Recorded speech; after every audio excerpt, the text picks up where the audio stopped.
일본 정부가 오늘 오전 후쿠시마 오염수를 바다에 방류하는 방침을 확정할 것으로 보입니다. 우리 정부는 충분한 협의 없는 해양 방류는 받아들일 수 없다며 일본 동향을 주시하고 있습니다. 반도체 공급 부족 사태 속에 미 백악관이 삼성전자 등 19개 업체를 소집해 화상회의를 열었습니다. 바이든 대통령은 중국의 반도체 굴기를 언급하며 공격적 투자 방침을 밝혔습니다. 노바백스 코로나19 백신이 이달부터 국내에서 생산돼 3분기까지 1,000만 명분이 공급된다고 정부가 밝혔습니다. 광명 시흥 3기 신도시 예정지 집단 투기 의혹의 핵심 인물로 지목된 LH 직원과 지인이 구속됐습니다. 미공개 정보를 이용해 시세 차익을 얻은 혐의를 받고 있는 인천 중구청 공무원에 대해서는 사전 구속영장이 신청됐습니다. 내륙 지역엔 아침까지 비가 약하게 이어지는 곳이 있겠습니다. 낮부터는 찬바람이 불면서 기온이 떨어져 쌀쌀하겠습니다. 여러분 안녕하십니까? 화요일 아침 뉴스광장입니다.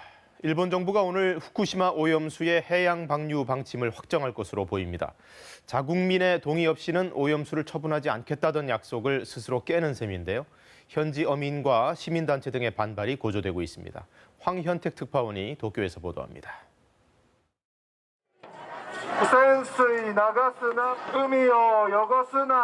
후쿠시마에서 상경한 주민들이 도쿄 총리관저 앞을 가득 메웠습니다. 오염수 해양 방류는 범죄라는 등의 손팻말을 들었습니다. 取り返しのつかないことをしてしまうことになるんですよ。人類最大の公害ですよ。核汚染っていうのは。 방류에 반대하는 88개 나라 6만 4천여 명의 서명도 일본 정부에 전달됐습니다. 시민들은 특히 방류를 강행하는 건 일본 정부가 한 약속을 스스로 깨는 것이라고 성토했습니다. 원전 운용사인 도쿄전력이 어민단체에 보낸 공문입니다. 다액종 제거 설비에서 처리한 물, 즉 오염수는 원전한 탱크에 보관하겠다. 관계자 이해 없이는 어떠한 처분도 하지 않겠다고 돼 있습니다. 정치권도 논란입니다. 한 야당 의원은 삼중수소를 바닷물에 섞어 버리는 건 하나만한 대책이라고 몰아붙였고 500倍に薄めても500倍の量を出しちゃったら一緒だよねということはイコールですか? 이에 주무장관은 도쿄전력의 답변을 떠넘기려다 엉뚱한 말까지 합니다. 第三者の目を活用しながら確認をしていくということになると思います. 우리 정부는 충분한 협의 없는 해양 방류는 받아들일 수 없다며 국제사회와 협력을 강화해 나가겠다고 밝혔습니다. 약속 파기 논란의 실효성이 의심되는 해양 방류 대책까지 스가 총리의 불도저식 오염수 처분 결정이 이제 코앞으로 다가왔습니다. 도쿄에서 KBS 뉴스 황현택입니다. 세계적인 반도체 부족 사태와 관련해 미 백악관이 긴급회의를 소집했습니다. 삼성전자와 인텔 등 19개 글로벌 업체들을 불러서 화상회의를 열었는데요. 바이든 대통령이 직접 참석을 했습니다. 워싱턴 특파원 연결해서 자세한 내용 알아보겠습니다. 김양순 특파원, 반도체 미중 전쟁이다 이런 말이 나오고 있는데 이번 회의에서도 중국과의 경쟁 상황임을 강조하는 발언이 있었죠? 네, 바이든 대통령 중국이 반도체 굴기를 위해서 얼마나 막대한 돈을 쏟아부었는지 아느냐 라는 이런 편지를 미 의회로부터 받았다라고 소개하면서 말문을 열었습니다. 반도체와 배터리 투자에 중국은 머뭇거리지 않는다. 미국도 머뭇거릴 이유가 없다. 공격적으로 나가겠다라는 뜻을 명확하게 밝힌 겁니다. China and the rest of the world is not waiting, and there's no reason why Americans should wait. We're investing aggressively in areas like semiconductors and batteries, chips like the one I have here. 네, 바이든 대통령은 이어서 둥근 반도체 웨이퍼를 이렇게 손에 들어 보이면서 이 반도체 칩이 초고속 통신망을 움직이는 동력이다. 곧 모든 사회의 기반 시설이다라고도 했습니다. 현재 반도체 칩 부족을 겪고 있는 자동차 산업뿐만 아니라 모바일, AI 그리고 이제 데이터 산업 같은 앞으로의 사회 기반이 반도체 없이는 불가능하다라는 것을 강조한 대목입니다. 또 어제의 산업을 고쳐 쓰는 게 아니라 새로운 기반 시설을 만들어야 한다라고도 밝혔는데요. 그렇게 해서 21세기형 사회 기반을 만들어야 미국이 계속해서 세계 경제를 이끌어 나갈 것이다라고도 강조했습니다. 자, 세계적으로 쟁쟁한 업체들이 다 참석을 했죠? 네, 백악관이 반도체 회의 참석자 명단을 제공했는데요. 삼성전자와 대만 TSMC 등 반도체 파운드리 업체와 포드, GM 같은 자동차 업계 그리고 구글, 인텔 등도 참석을 했습니다. 대부분 최고 경영자가 참석한 가운데 삼성전자는 최시영 파운드리 사업부 사장이 화상회의에 들어갔습니다. 회의는 현지 시간으로 낮 12시부터 2시 15분까지 2시간 좀 넘게 진행이 됐는데요. 반도체 칩 공급 부족을 해결하기 위해서 미국의 인텔과 대만 TSMC가 대규모 파운드리 공장 증설 투자를 약속해 놓은 상황인 만큼 관련 논의가 좀 구체적으로 이루어졌을 것으로 보입니다. 또 삼성전자도 미국 텍사스주의 파운드리 공장 증설 등 20조 원가량의 투자를 조율하고 있는데요. 백악관은 다만 이 업체들에게 규제 완화 같은 투자 인센티브를 줄 것이냐라는 질문에 단기적인 발표나 결정이 오늘 나오지는 않을 것이다라고 선을 그었습니다. 자, 그 작은 반도체 속에 세계의 미래가 달렸다 이렇게 보는 것 같은데 바이든 정부는 그래서인지 이 반도체를 아예 미국의 안보 문제와 직결짓는 분위기죠. 네, 백악관의 안보수장인 제이크 설리번 백악관 국가안보보좌관이 회의 주재자 3명 가운데 1명이다라는 점 좀 주의해서 볼 필요가 있습니다. 미국은 지난 한미일 안보수장 회의에서도 반도체와 안보를 뗄래야 뗄 수 없는 문제다라고 연결 지은 바 있는데요. 백악관의 젠사키 대변인도 회의와 관련된 브리핑에서 대통령이 반도체 칩 부족 문제를 안보 문제로 보고 있느냐라는 질문에 대해서 당연히 그렇다라고 답했습니다. We're engaging with industry, as is evidenced by the meeting that's taking place shortly, later this afternoon, as well as our international partners to ensure that American companies are operating on an even playing field. 네, 이 발언 상당히 함축적입니다만 이 아메리칸 기업, 즉 미국 기업들에게 평평한 운동장이 되기 위해서는 삼성전자나 TSMC 같은 동맹국들의 조력이 상당히 필요하다라는 얘기로 들립니다. 지금까지 워싱턴에서 전해드렸습니다.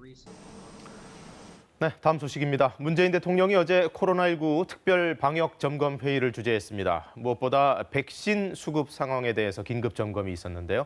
국내에서 생산될 노바백스 백신의 구체적인 공급 일정이 확인됐습니다. 서병립 기자가 보도합니다. 정부가 노바백스 백신의 구체적인 도입 일정을 처음 내놓았습니다. 지난 2월 계약 당시엔 2천만 명분의 백신을 국내 공장에서 전량 생산해 2분기부터 순차적으로 공급하겠다고만 발표했는데 이번에 발표된 계획에 따르면 이달부터 국내 공장에서 생산이 시작됩니다. 이어 상반기 중 백신이 허가되면 이르면 6월부터 완제품이 출시될 것으로 보입니다. 이후 3분기까지 1,000만 명분의 백신이 국내에 공급됩니다. 우리 기업이 생산하는 백신을 안정적으로 공급받을 수 있는 기반이 마련되었습니다. 추가 확보와 신속한 도입에 행정적, 외교적 역량을 총동원해 주기 바랍니다. 미국의 수출 규제 등으로 원자재 공급에 차질이 빚어 공급이 지연됐지만 정부가 직접 업체 등과 협력해 수급 문제가 해결됐습니다. 전 세계적으로 백신 공급의 불확실성이 증가하는 가운데 국내에서 백신이 생산하게 되면 백신을 조금 더 안정적으로 접종도 이르면 6월부터 가능할 전망입니다. 최대한 국내 생산 일정을 당기고 또 허가나 이런 문제들을 해결해서 가능한 한 빠른 시일 내에 접종할 수 있게. 노바백스로부터 도입하는 백신은 모두 2천만 명분이며 기술 이전 방식으로 국내에서 생산되는 첫 코로나19 백신입니다. 현재까지 확정된 2분기 도입 물량은 개별 계약과 국제 백신 공급기구 코백스 등을 합쳐 약 770만 명분. 제조사별로는 화이자 약 315만, 아스트라제네카 455만여 명분입니다. 여기에 노바백스까지 추가된다면 접종은 한층 속도가 붙을 수 있습니다. 냉장 보관이 가능하기 때문에 이제 접종 속도 올리기에는 중요한 백신이긴 하거든요. 한편 식약처는 어제 미국 모더나사가 자사의 코로나19 백신에 대해 수입 품목 허가를 신청해 심사에 착수했다고 밝혔습니다. KBS 뉴스 서병립입니다. 어제 이 시간 광명 시흥 3기 신도시 예정지에 전북 주민들이 집단 원정 투기를 했다는 의혹을 전해드렸는데요. 관련해서 LH 현직 직원과 그 지인이 구속됐습니다. 경찰은 이들을 내부 정보를 유출해 해당 지역 투기를 유발한 핵심 인물로 보고 있습니다. 김용덕 기자의 보도입니다. 광명 노원사동 투기 의혹의 핵심 인물로 지목된 LH 직원 A씨와 지인 B씨가 구속됐습니다.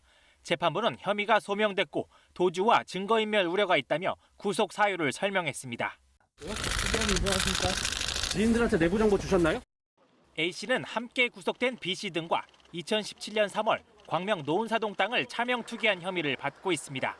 당시 A씨는 광명 지역 신도시 개발 담당이었는데 경찰은 내부 개발 정보를 유출해 2017년부터 18년 사이 전북 주민들의 집단 투기에 관여한 정황을 포착하고 수사하고 있습니다. 그러나 A씨의 지인은 앞서 관련 의혹을 부인했었습니다.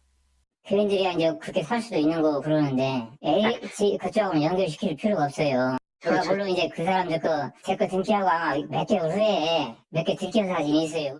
LH 직원 A씨 등에 대한 영장 전담 판사의 심문은 2시간에 걸쳐 진행됐습니다. 내부 정보 유출 경위가 뚜렷한 A씨에 대한 신병 처리가 마무리되면서 경찰 수사도 급물살을 탈 것으로 보입니다. 한편 A씨 등의 투기 의심 땅에 대한 몰수 보전 신청이 인용되는 등 합수본은 광범위한 투기 이득 환수를 진행 중입니다. 약 240억 원 상당의 부동산에 대하여는 몰수 보전을 신청하여 법원의 인용 결정을 받았고 현재 3건의 부동산에 대해 기소 전 몰수 보전 절차를 진행 중에 있습니다.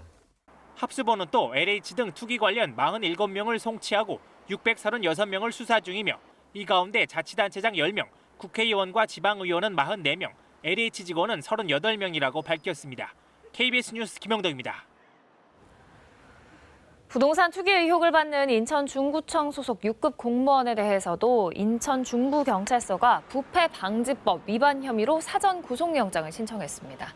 A씨는 2014년 4월 미공개 정보를 이용해 가족 명의로 인천시 중구 동화마을 일대 토지를 사들여 시세 차익을 얻은 혐의를 받고 있습니다.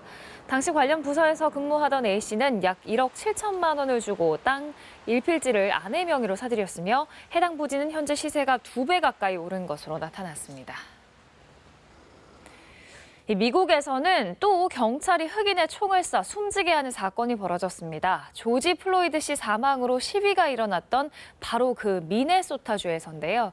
분노한 시민들이 경찰서로 가서 거세게 항의했고 주 방위군 출동에 통행까지 일시 금지됐습니다. 로스앤젤레스 이영현 특파원이 보도합니다. 현지 시간 일요일 오후 미국 미네소타주 블루크린 센터시 외곽에서 20대 흑인 남성이 경찰의 총에 맞고 숨졌습니다.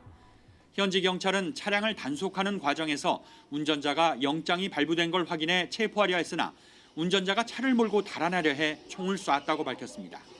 As I watched the video and listened to the officer's commands, it is my belief that the officer had the intention to deploy their taser, but instead shot Mr. Wright with a single bullet. 경찰은 달아난 운전자가 얼마 못 가 다른 차량을 들이받고 현장에서 숨졌다고 밝혔습니다. The vehicle continued and eventually crashed. Medical resources were then deployed to the scene. The driver of the vehicle was deceased. 사망자는 20살의 흑인 던트 라이트 씨로 확인됐습니다. 라이트 씨 어머니는 현지 언론과 인터뷰에서 아들이 차를 세운 뒤 자신에게 전화를 걸어 경찰이 사소한 이유로 정차를 요구했다고 전했습니다. He was getting pulled over by the police. And I said, well, why did you get pulled over? He said they pulled him over because he had air fresheners hanging from the rearview mirror. 사건이 발생한 곳은 흑인 조지 플로이드 씨 사망 사건 재판이 진행 중인 곳에서 10여 킬로미터 떨어진 곳으로 라이트 씨의 사망 소식이 전해지자 분노한 시민들이 경찰서에 몰려들었습니다.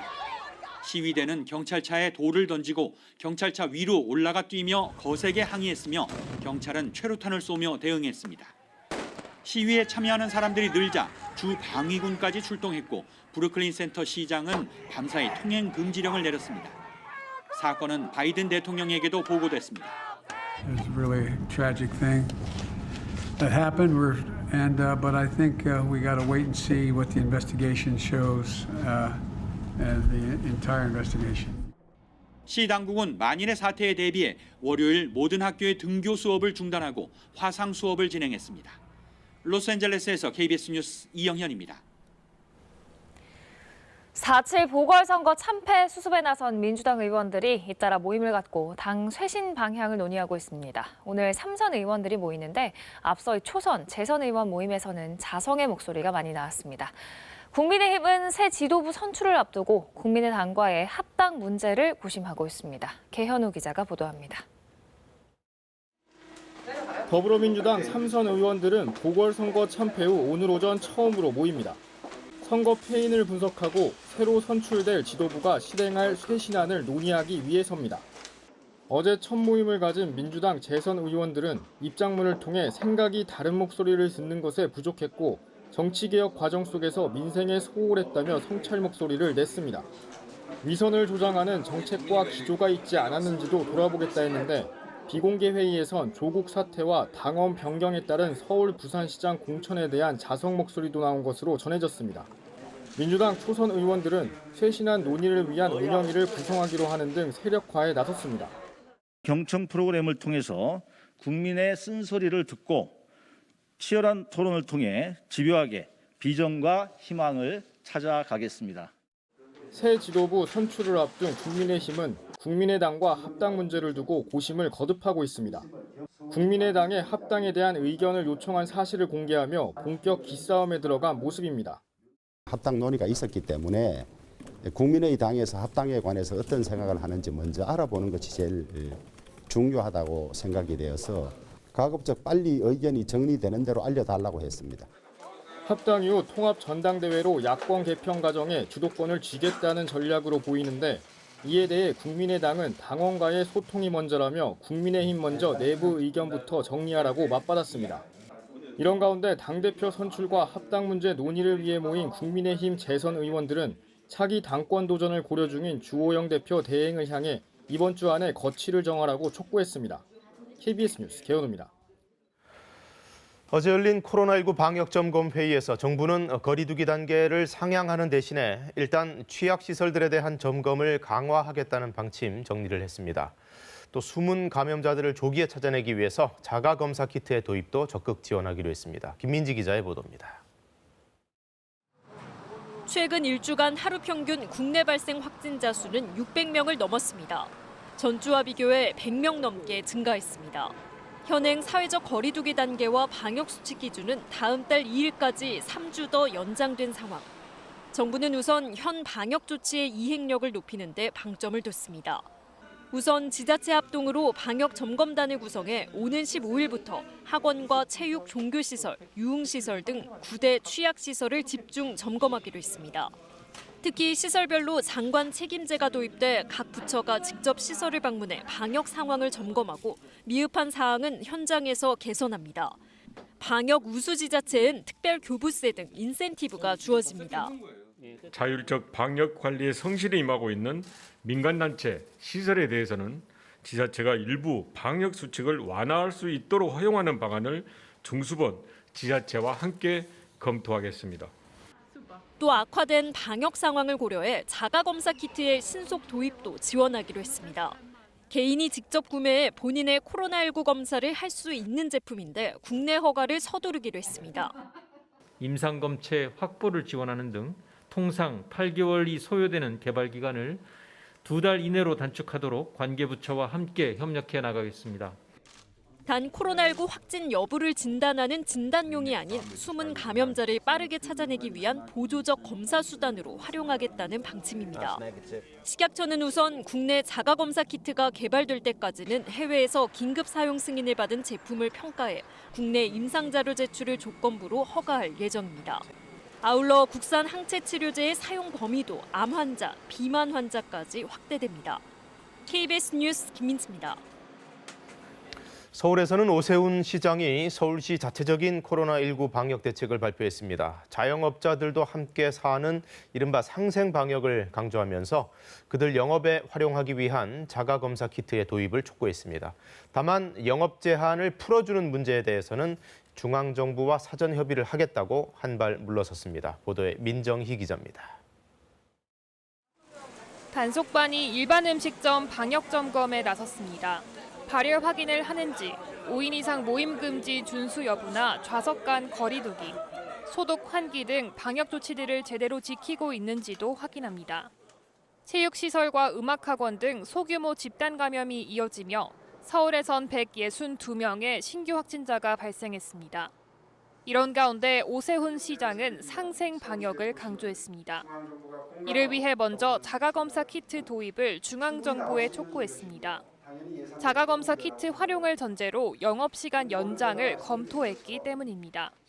타액이나 코 안쪽, 구강검사를 통해 10분에서 30분 내외로 확진 여부를 확인할 수 있는데 현재로선 식약처의 허가가 나지 않아 국내 도입이 되지 않고 있습니다. 미국에서는 약국과 식료품점에서도 키트 구입이 가능하고 영국에서는 주 2회 키트를 무료로 배포하고 있다고 합니다. 서울시는 사용 승인과 별도로 신속 항원 검사를 야간 이용자가 많은 노래 연습장에 시범 도입하기로 했습니다. 반면 영업시간 제한 완화 등이 담긴 서울시의 업종별 자체 방역 대책은 정부와 협의를 거치겠다고 한 발 물러섰지만 방역 당국은 거듭 우려를 나타냈습니다. 각 지자체에서는 단계 조정 시 중소본 회비 등 정해진 절차를 지켜주시고 인접 지역에 미치는 영향도 감안해 주시기 바랍니다. 서울시는 업종, 시설별 협회 등과 논의해 이번 주말까지 자치안을 만들고 다음 주에는 시행 방법과 시행 시기 등에 대해 중대본과 협의를 거치겠다고 밝혔습니다. KBS 뉴스 민정입니다. 문재인 대통령은 오늘 오전 청와대에서 화상으로 국무회의를 주재합니다. 오늘 회의에는 오세훈 서울시장이 처음으로 참석합니다. 국무회의는 청와대와 정부 서울청사, 정부 세종청사 등 3곳을 화상으로 연결하는 방식이며 문 대통령은 청와대, 오 시장은 정부 서울청사에 각각 자리할 예정입니다. 문재인 정부 들어 국무회의에 야당 인사가 참석하는 것은 이번이 처음입니다. 미국의 경우에는 요즘 백신 접종이 빠르게 이루어지고 있습니다만 입원 환자 수도 또다시 빠르게 증가하고 있습니다. 긴장이 풀리면서 확진자가 많아지고 있다는 얘기인데 바이러스 전문가인 파우치 박사는 백신의 효능과 관계없이 감염자 급증 현상은 언제든 일어날 수 있다고 경고했습니다. 워싱턴에서 금철영 특파원이 보도합니다. 미국 내 확진자 증가세가 진정될 기미를 보이지 않고 있습니다. 지난 11일을 기준으로 일주일간 하루 평균 확진자 수가 6만 9천 명대를 기록 중입니다. 사망자 감소세는 계속되고 있지만 입원 환자 수는 다시 가파르게 늘고 있어 방역 당국이 긴장하고 있습니다. 백신 접종이 빠르게 이루어지고 있는데도 확진자가 늘어나는 것은 초중고등학교 대면 수업 재개와 영업 제한 규제 완화, 그리고 봄맞이 여행객 증가 등이 원인으로 꼽히고 있습니다. 또 초기 백신 접종이 노약자층에 집중되고 20, 30대 청년층의 백신 접종이 상대적으로 늦어진 것도 한 원인으로 분석되고 있습니다.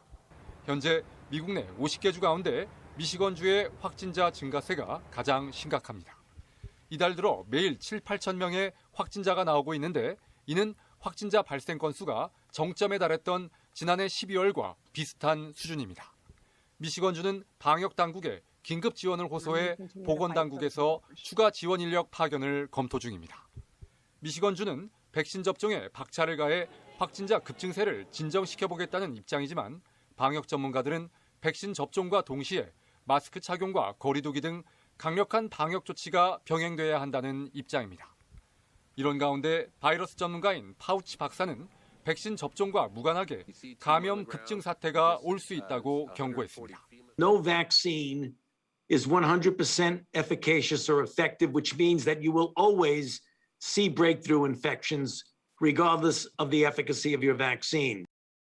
이런 가운데 거브러여수스 세계보건기구 사무총장은 7주 연속 확진자가 증가하고 4주 연속 사망자가 증가하는 상황을 보고 있다며 백신 접종과 동시에 지속적인 방역 조치가 중요하다고 강조했습니다. 워싱턴에서 KBS 뉴스 금철영입니다. 어젯밤 택배 차량의 지상 통행을 제한해 논란이 된 서울의 한 아파트에 폭발물이 설치됐다는 신고가 접수됐습니다. 폭발물은 발견되지 않았지만 경찰과 소방당국이 출동하는 소동이 벌어졌습니다. 사건 사고 소식 정세배 기자가 보도합니다. 아파트 단지 입구를 경찰 특공대 차량이 드나듭니다. 어제 저녁 6시쯤 서울 강동구의 한 아파트 지하 주차장에 폭발물이 설치됐다는 신고가 접수됐습니다. 경찰들이랑 막 또 안내 방송 나왔다고. 저쪽 단지는 대피하고 이쪽 단지는 그냥 방송만 나왔어요. 경찰과 소방, 군까지 출동해 3시간 가까이 수색 작업을 벌였지만 폭발물은 발견되지 않았습니다. 해당 아파트는 이달부터 택배 차량의 지상 통행을 제한해 논란이 된 곳입니다. 경찰은 신고자를 특정하기 위해 수사를 진행하고 있다고 밝혔습니다. 차량 여러 대가 부딪힌 상황. 일부는 아예 고속도로 밖까지 밀려났습니다. 오늘 새벽 0시 20분쯤 통영대전 고속도로 함양휴게소 근처에서 화물차 한 대와 승용차 4대가 잇따라 부딪혔습니다. 이 사고로 화물차 운전자인 50대 남성이 숨지고 나머지 4명이 다쳤습니다. 또 사고 수습을 위해 일대 고속도로가 한동안 정체를 겪기도 했습니다. KBS 뉴스 정수배입니다. 빗길 사고는 어제 제주에서도 발생했습니다. 빗속 선로를 달리던 관광체험 기차가 탈선하는 일이 벌어졌는데요. 이 사고로 30명 넘는 탑승객이 다쳤습니다. 보도에 문준영 기자입니다.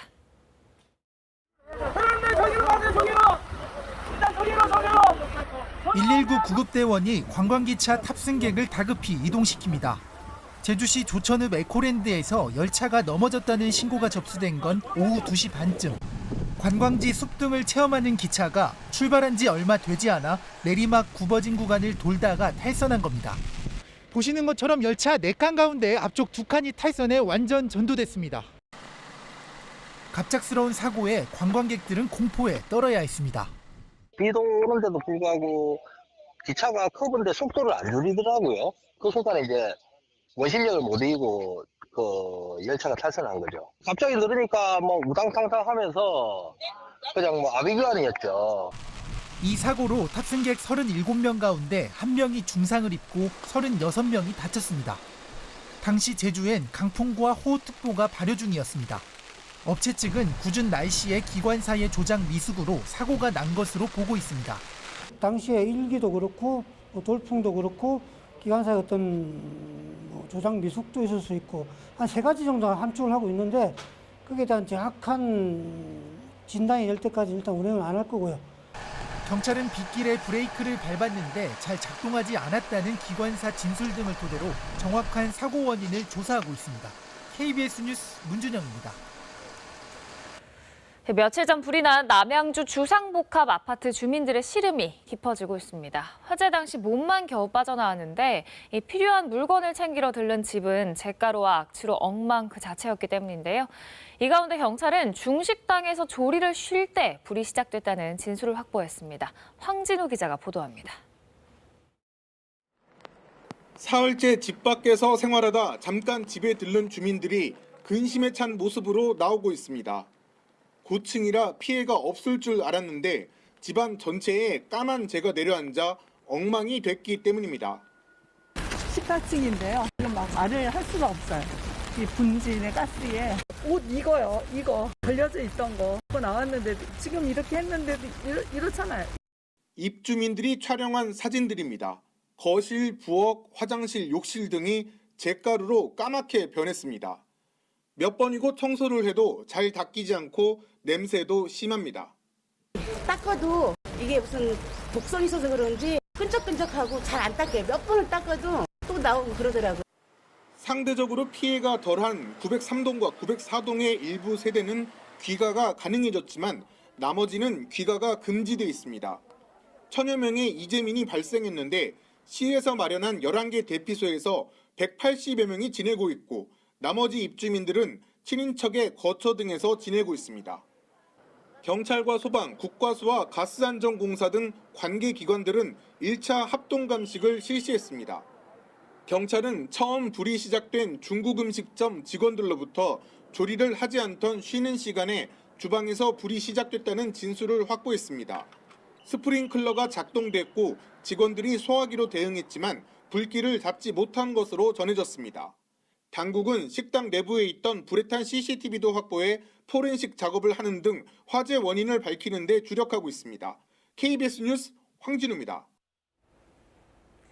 비는 대부분 그쳤지만 아침까지 내륙 지역을 중심으로는 약한 비가 이어지는 곳이 있겠습니다. 내륙 지역의 5mm 안팎, 울릉도와 독도에는 아침까지 5에서 20mm 정도의 비가 예상됩니다. 비가 그치고 난 뒤 유의할 점은 바로 추위입니다. 오늘 서울의 낮 기온 15도로 비교적 선선하겠는데요. 밤 사이에는 기온이 10도 이상 크게 떨어지면서 내일은 서울의 아침 기온 3도까지 내려가겠습니다.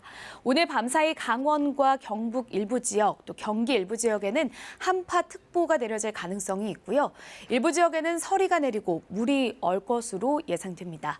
농작물 냉해 피해 없도록 미리 대비하셔야겠습니다.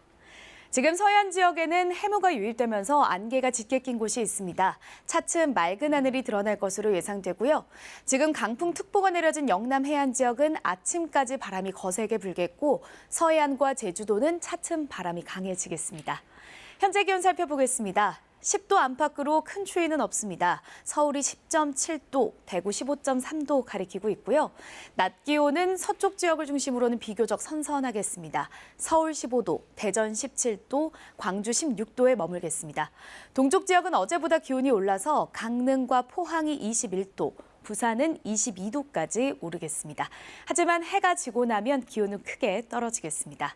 바다의 물결은 모든 해상에 풍랑특보가 내려진 가운데 최고 4에서 5m까지 거세게 일겠습니다. 내일은 동해안 지역에 산발적으로 빗방울이 떨어지는 곳이 있겠고요. 그 밖의 지역에는 대체로 맑은 날씨 이어지겠습니다. 날씨 정보 전해드렸습니다. 미국에서 오늘 백악관 주재로 반도체 부족 사태 긴급 대응 회의가 열렸습니다만 국내에서도 업계 전반의 피해가 눈덩이처럼 불어나고 있습니다. 현대차 아산 공장이 차량용 반도체 수급 차질로 생산 라인 가동을 중단하자 그 여파가 수백 개 협력 업체들로 번지고 있습니다. 심할 경우 연쇄 도산까지도 우려되는 상황, 서영준 기자가 취재했습니다. 현대차에 부품을 납품하는 협력업체 생산 라인이 멈춰 서 있습니다. 직원도 50명이나 휴무입니다. 현대차 아산 공장이 차량용 반도체 수급 차질로 인해 이틀 동안 가동을 중단하자 그 여파가 고스란히 협력업체로 미친 겁니다. 내일 이틀 동안 쉬게 되면 인건비가 약 한 8천만 원 정도 손실, 그리고 매출은 한 약 6억 정도 손실이 있습니다. 현대차 아산 공장의 1차 협력업체만 170여 개, 2차 협력사까지 더하면 수백 개 업체가 피해를 보고 있습니다. 협력사 전체 매출 손실이 이번 이틀 가동 중단으로만 최소 수백억 원에 달합니다. 추가로 가동이 중단될 경우 기간에 따라 수천억 원에서 수조 원의 매출 감소가 예상됩니다. 문제는 반도체 수급 부족이 올 연말, 심하면 내년까지 계속될 것이란 전망이 나오고 있어 현대차 가동 중단 사태가 반복될 가능성이 있다는 것입니다. 실제로 현대차 아산 공장은 다음 주에도 이틀 동안 가동 중단을 검토하고 있습니다. 코로나19 사태로 경영난을 겪고 있는 협력업체들에게 큰 부담이 될 수밖에 없습니다. 이 시기에 빨리 바로잡지 못하면 나중에 더 큰 손실을 초래할 가능성이 굉장히 크다고 생각합니다. 특히 반도체의 대란으로 차량 생산이 줄어들 것에 대비해 협력업체들이 감산에 들어갈 경우 고용 불안으로 이어질 수 있다는 지적도 나오고 있습니다. KBS 뉴스 서영준입니다. 로켓 배송을 내세운 쿠팡이 납품업체들에게는 거북이 정산을 해주는 것으로 알려져 논란이 일고 있습니다. 물품 판매 대금을 지급하는데 길게는 2달까지도 걸린다는데요. 김범주 기자가 취재했습니다. 4년 전 쿠팡에 입점해 의류를 팔고 있는 김모 씨. 쿠팡의 정산 관행을 일하기 가장 힘든 점으로 꼽았습니다. 판매자 대부분은 주 단위 정산으로 불리는 방식을 선택합니다. 물건값의 70%를 20일 정도까지 받고 나머지 30%는 최대 60일이 돼서야 다 지급받는 방식입니다. 적지 않은 시간이 걸려도 이 방법을 선호하는 건 다른 방식에 비해 그나마 돈이 빨리 들어오기 때문입니다. 그래도 어려움은 남습니다. 팔린 거는 정산이 안 되고 재고는 바닥나고 계속 돈을 딴 데서 땡겨 써야 되고 팔리긴 팔리는데 내가 과연 돈을 벌고 있는 건지 손해보고 있는지. 쿠팡의 정산 기간은 다른 업체들과 비교해도 긴 편입니다. 이마트는 평균 20일, 11번가나 옥션 같은 오픈마켓들이 평균 열흘 정도 걸립니다. 이처럼 판매자에게 돈이 늦게 돌아가는 건 쿠팡의 영업 전략과 무관하지 않다는 분석도 나옵니다. 최저가와 로켓 배송을 내세워 이익에 비해 비용이 큰 사업 구조 탓에 현금 부족에 시달리고 대금 정산 지연으로 이어진다는 얘기입니다. 최소한 회사가 안정적으로 유지되기 위한 적정 마진조차도 가져가기가 쉽지 않은 환경인 거죠. 납품업자들한테 대금 지급 시기를 줄여줄 만큼의 그런 여유가 전혀 없었고, 쿠팡은 지금의 대금 지급 방식이 일종의 관행이긴 하지만 공정거래위원회 기준에 비춰봐도 법적 문제는 없다고 밝혔습니다. 지난달 뉴욕 증시에 상장하면서 최소 5조 원대의 자금을 확보한 쿠팡. 앞으로도 대금 정산 방식을 바꿀 계획이 없다고 밝혀 판매자들의 어려움과 불만은 계속될 것으로 보입니다. KBS 뉴스 김범주입니다. 네, 이번에는 국내 코로나19 전반적인 상황과 백신 관련 소식을 취재기자 연결해 자세히 들어봅니다. 정부가 노바백스 백신을 이달부터 국내 공장에서 생산하겠다는 계획을 내놨는데요. 오규정 기자가 연결돼 있습니다. 오 기자, 먼저 확진자 현황부터 정리를 해주실까요? 네, 중앙방역대책본부는 어제 0시 기준 코로나19 신규 확진자가 587명이라고 밝혔습니다. 국내 발생은 560명, 해외 유입 사례는 27명으로 집계됐습니다. 위중증 환자는 103명이며 사망자는 2명 늘어 지금까지 누적 사망자는 1,770명입니다. 지역별 신규 확진자는 서울이 160명, 경기 173명, 부산 46명, 울산 31명 등입니다. 백신 접종자는 115만 7,200여 명으로 집계됐습니다. 방역당국은 지난주 하루 평균 확진자 수는 그 전주에 비해 100여 명 증가한 579.3명으로 확진자 증가세가 전국적으로 나타나고 있다고 밝혔습니다. 확산세가 지속되면서 기존의 거리두기 단계는 어제부터 3주간 다시 연장됐습니다. 특히 수도권과 부산 등 2단계 적용 지역에서는 유흥시설에 대해 집합금지를 실시하는 등 방역 조치가 강화됐습니다. 네, 백신 확보가 관건인 상황인데 노바백스 백신 언제 국내 생산을 시작하고 완제품이 나오는지 구체적인 일정도 나왔죠? 네, 정부가 노바백스 백신의 구체적인 도입 일정을 처음 밝혔습니다. 올해 2월 계약 당시에는 2천만 명분의 백신을 국내 공장에서 전량 생산해 2분기부터 순차적으로 공급하겠다고만 밝혔었는데요. 어제 대통령이 주재한 특별 방역 점검회의 직후 브리핑에서 이달부터 국내 공장에서 생산이 시작된다고 밝혔습니다. 상반기 중 백신 허가를 거쳐 6월부터 완제품을 출시한다는 계획으로 이후 3분기까지 1,000만 명분의 백신이 국내에 공급됩니다. 미국의 수출 규제 등으로 원자재 공급의 차질을 빚어 공급이 지연됐지만 정부가 직접 업체 등과 협력해 수급 문제가 해결됐다고 밝혔습니다. 접종도 이르면 6월부터 가능할 전망입니다. 한편 식약처는 어제 미국 모더나사가 자사의 코로나19 백신에 대해 수입 품목 허가를 신청해 심사에 착수했다고 밝혔습니다. 지금까지 사회부에서 전해드렸습니다. 코로나19 재확산 속에 정부가 어제 진단검사 효율을 높이기 위한 방안들을 브리핑했습니다. 그중 하나가 자가검사인데요. 정확도는 다소 떨어지지만 검사 접근성을 높이고 보조수단으로 활용을 하겠다는 계획입니다. 직접 들어보시죠.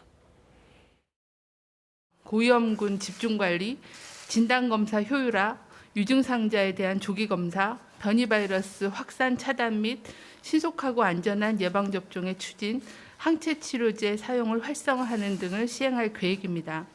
거리두기 단계나 주소지, 증상에 관계없이 누구나 보건소 선별진료소에서 검사를 받을 수 있도록 확대 운영하겠습니다. 의사 약사를 통해 검사 의뢰를 받은 경우는 유증상 환자의 경우에는 의료진의 추가적인 진찰 없이 무료로 검사를 받을 수 있도록 하고, 개인이 구매하여 자가검사가 가능한 제품 개발을 지원하고 비강검체를 사용하는 방안도 마련하도록 하겠습니다. 자가검체를 채취한다는 것은 현재 의료인이 하고 있는 것은 이제 비인두 도말이라고 그래서 굉장히 깊숙하게 코 안쪽에 인후부까지 포함해서 검체를 하는데 본인이 그걸 스스로 할 수는 없기 때문에 주로 비강검체, 코를 이렇게 수압해서 하는 검사나 아니면은 타액, 침을 이용해서 검사하는 그런 검체가 많이 사용이 됩니다. 기존에 저희가 쓰고 있는 PCR 검사법보다는 정확도가 떨어지는 건 사실이지만 그걸 감안하더라도 검사의 접근성을 높이고 또 스스로 검사를 해서 선별적인 그런 목적으로 검사를 하는 거에 보조적으로 그런 부분들을 좀 활용하겠다라는 그런 의미고, 일정 수준 이상 정확도가 담보가 되는 그런 제품들이 도입이 된다는 걸 전제로 검토 중에 있습니다. 저희가 어제 아스트라제네카 백신을 30세 미만으로 사용을 제한을 한 바가 있습니다. 그래서 2분기 접종 대상자 중에 약 64만 명 정도가 백신 접종을 못하게 되는 그런 상황이기 때문에 그 물량만큼을 다른 접종 대상자로 전환해서 접종을 시행할 예정이고 65세에서 74세의 아스트라제네카 백신 접종하는 대상을 좀 더 확대해서 연령을 좀 더 60세 이상 연령층에서 더 확대해서 시행한다는 얘기이고요. 노바백스 백신에 대해서는 원부자재 공급에 대한 부분이나 이런 문제들을 해결해서 국내 생산에 일단 들어간 상황입니다. 빠르면 6월부터 완제품을 출시하는 것을 목표로 하기 때문에 가능한 한 6월 달 그리고 3분기에 많은 물량이 공급될 수 있도록 협의 중에 있습니다. 코로나19 관련 국제 소식 전해드립니다. 지난 2월 의료 종사자 우선 접종을 시작한 일본이 약 2달 만인 어제부터 65세 이상 고령자를 대상으로 코로나19 백신 접종을 개시했는데요. 하지만 백신 접종 속도가 계획보다 크게 뒤처지는 등 곳곳에 난제가 놓인 상황입니다. 일본 47개 광역자치단체 가운데 최소 39곳에서 어제부터 65세 이상 고령자를 대상으로 코로나19 백신 접종이 시작됐습니다. 이날부터 접종 대상에 포함된 65세 이상 고령자는 3,600만 명으로 일본 전체 인구의 약 30%에 달하는데요.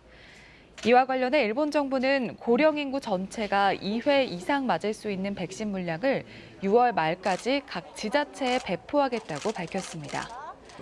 그러나 현지 언론에 따르면 이보다 앞서 지난 2월부터 우선 접종을 시작한 의료 종사자 480만 명 가운데 2회 접종까지 마친 비율은 10%에 불과한데요. 이로 인해 고령자와 의료 종사자 접종을 동시에 진행해야 하는 상황에서 백신 확보 물량이 턱없이 부족하다는 지적이 나오고 있습니다. 더구나 최근 일본 내 코로나19 재확산으로 감염자가 급증해 의료 현장의 부담이 커지면서 백신 접종 업무를 전담할 의료 인력이 부족해질 것이라는 우려도 제기되고 있습니다. 최근 미국 대학가에서 학생들의 코로나19 백신 접종 의무화를 두고 논쟁이 일고 있습니다. CNN 등 외신에 따르면 최근 코넬대와 듀크대, 노스이스턴 대학 등 최소 14개 대학이 이번 가을 학기 대면 수업 진행과 캠퍼스 방역을 위해 학생들의 백신 접종을 의무화했는데요. 건강상의 이유나 정당한 사유서 없이 백신을 맞지 않은 학생들은 온라인 수업을 듣겠다는 청원서나 휴학계를 제출해야 합니다. 반면 다트머스 대학과 노스다코타주의 디킨슨 주립대는 의무화 대신 학생들에게 백신 접종 선택권을 넘겼고 버지니아 공대 측은 미국 식품의약국이 코로나19 백신 사용을 긴급 승인했을 뿐 정식으로 승인한 것이 아니기 때문에 의무화할 수 없다고 밝혔습니다. 이처럼 대학별로는 물론 재학생들 사이에서도 백신 접종 의무화가 합법적인 조치인지를 놓고 의견이 갈리면서 가을 학기 개강 이후에도 이를 둘러싼 논쟁은 계속될 전망입니다. 인도에서는 최고 엿새째 코로나19 신규 확진자 수가 사상 최대를 기록하며 백신 부족 상황에까지 직면했는데요. 이에 인도 정부가 조만간 러시아산 스푸트니크 V 백신의 긴급 사용을 허가하고 접종 현장에 도입할 것으로 보입니다. 현지 시간 12일 인도 의약품관리국 산하 전문가위원회가 러시아에서 개발한 스푸트니크 V 백신의 긴급 사용 허가를 권고했습니다. 이 권고 결과를 토대로 인도 정부 당국은 조만간 해당 백신을 공식 승인할 예정인데요. 이럴 경우 스푸트니크 V 백신은 인도에서 위탁 생산 중인 아스트라제네카 백신과 현지 업체가 자체 개발한 코백신에 이어 세 번째로 인도 내에 도입되는 코로나19 백신이 됩니다. 앞서 인도는 지난달 말부터 자국 내 코로나19 확진자가 급증하자 국내 수요가 우선이라며 아스트라제네카 백신의 수출을 일시 중단한 바 있는데요. 그럼에도 인도의 코로나19 누적 확진자 수는 전날 기준 브라질을 제치고 세계 2위로 올라서는 등 접종 속도가 확산세를 쫓아가지 못하는 상황입니다. 게다가 뭄바이 등 일부 지역에서는 백신 부족 사태로 문을 닫는 접종소가 잇따르고 있어 백신 물량 확보 역시 시급한 실정입니다. 지금까지 코로나19 국제 소식이었습니다. 이어서 코로나19 관련 국내 소식 몇 가지 더 전해드립니다. 첫 번째 키워드 보겠습니다. 3월 실업급여 역대 최대. 코로나19 장기화로 직장을 잃고 실업급여를 신청한 사람들이 지난달 역대 최대 규모를 기록했습니다. 고용노동부에 따르면 지난달 구직급여 수급자는 모두 75만 9천 명으로 이는 기존 역대 최대 기록인 지난해 7월에 73만 1,000명을 뛰어넘었습니다. 지난달 구직급여 지급액 역시 1조 1,790억 원으로 역대 최대 기록인 지난해 7월에 1조 1,885억 원에 가까웠습니다. 고용부는 구직급여 지급액 증가의 배경으로 코로나19 사태에 따른 고용 충격 외에도 구직급여 지급액 인상 조치 등이 영향을 미친 것으로 보고 있습니다. 지난달 고용보험 가입자는 1,407만여 명으로 1년 전보다 32만 2천 명 증가했습니다. 다음 키워드 보겠습니다. 국내 거리 두기 2단계. 국방부가 코로나19 확산 차단을 위해 국내 거리 두기 2단계 조치를 다음 달 2일까지 연장합니다. 이에 따라 휴가는 부대 병력 20% 이내로 허용하는 방침이 그대로 유지됩니다. 외출은 현장 지휘관 판단에 따라 안전 지역에서만 시행되고 외박과 면회는 계속 통제됩니다. 한편 어제 오전 10시 기준 군에서 3명의 신규 코로나19 환자가 발생했다고 국방부는 전했습니다. 대구와 경기 부천의 육군 부대에서 간부 확진자가 1명씩 나왔고 경기 이천에 있는 육군 부대에서는 병사 1명이 휴가 중 증상이 나타나 검사한 결과 양성 판정을 받았습니다. 이로써 지금까지 국내 누적 확진자는 678명으로 이 가운데 23명이 치료를 받고 있습니다. 마지막 키워드 보시죠. 고3 백신 접종입니다. 교육부는 고등학교 3학년과 담임교사들의 코로나19 백신 접종 계획에 대해서 최종적인 것은 방역 당국에서 고려할 것이라고 설명했습니다. 교육부는 어제 출입기자단 정례 브리핑에서 이같이 말했습니다. 앞서 방역 당국은 안정적인 대학 입시를 시행하기 위해 고3 학생과 담임 교사에 대해서 화이자 백신 잔여 물량으로 접종하겠다고 밝힌 바 있습니다. 정부가 30세 미만에 대해서 아스트라제네카사가 아닌 다른 백신을 접종하겠다고 발표하면서 일각에서는 여름방학으로 기존에 예정됐던 고3 학생들의 백신 접종 일정에 변경이 생기는 것 아니냐는 전망이 나오고 있습니다. 지금까지 코로나19 국내 소식이었습니다. 서울 강남의 한 주상복합 아파트에서 20년가량 일해왔던 안내원들이 하루아침에 직장을 잃었습니다. 장기간 근속에도 최저임금에 가까운 시급만 받아오다가 참다 못해 노동청에 진정을 내자 벌어진 일입니다. 김채린 기자가 취재했습니다. 서울 강남의 한 주상복합 아파트. 40대 여성 노동자 A씨와 B씨는 20년가량 이 아파트 안내 데스크에서 일했습니다. 맡은 업무는 다양했습니다.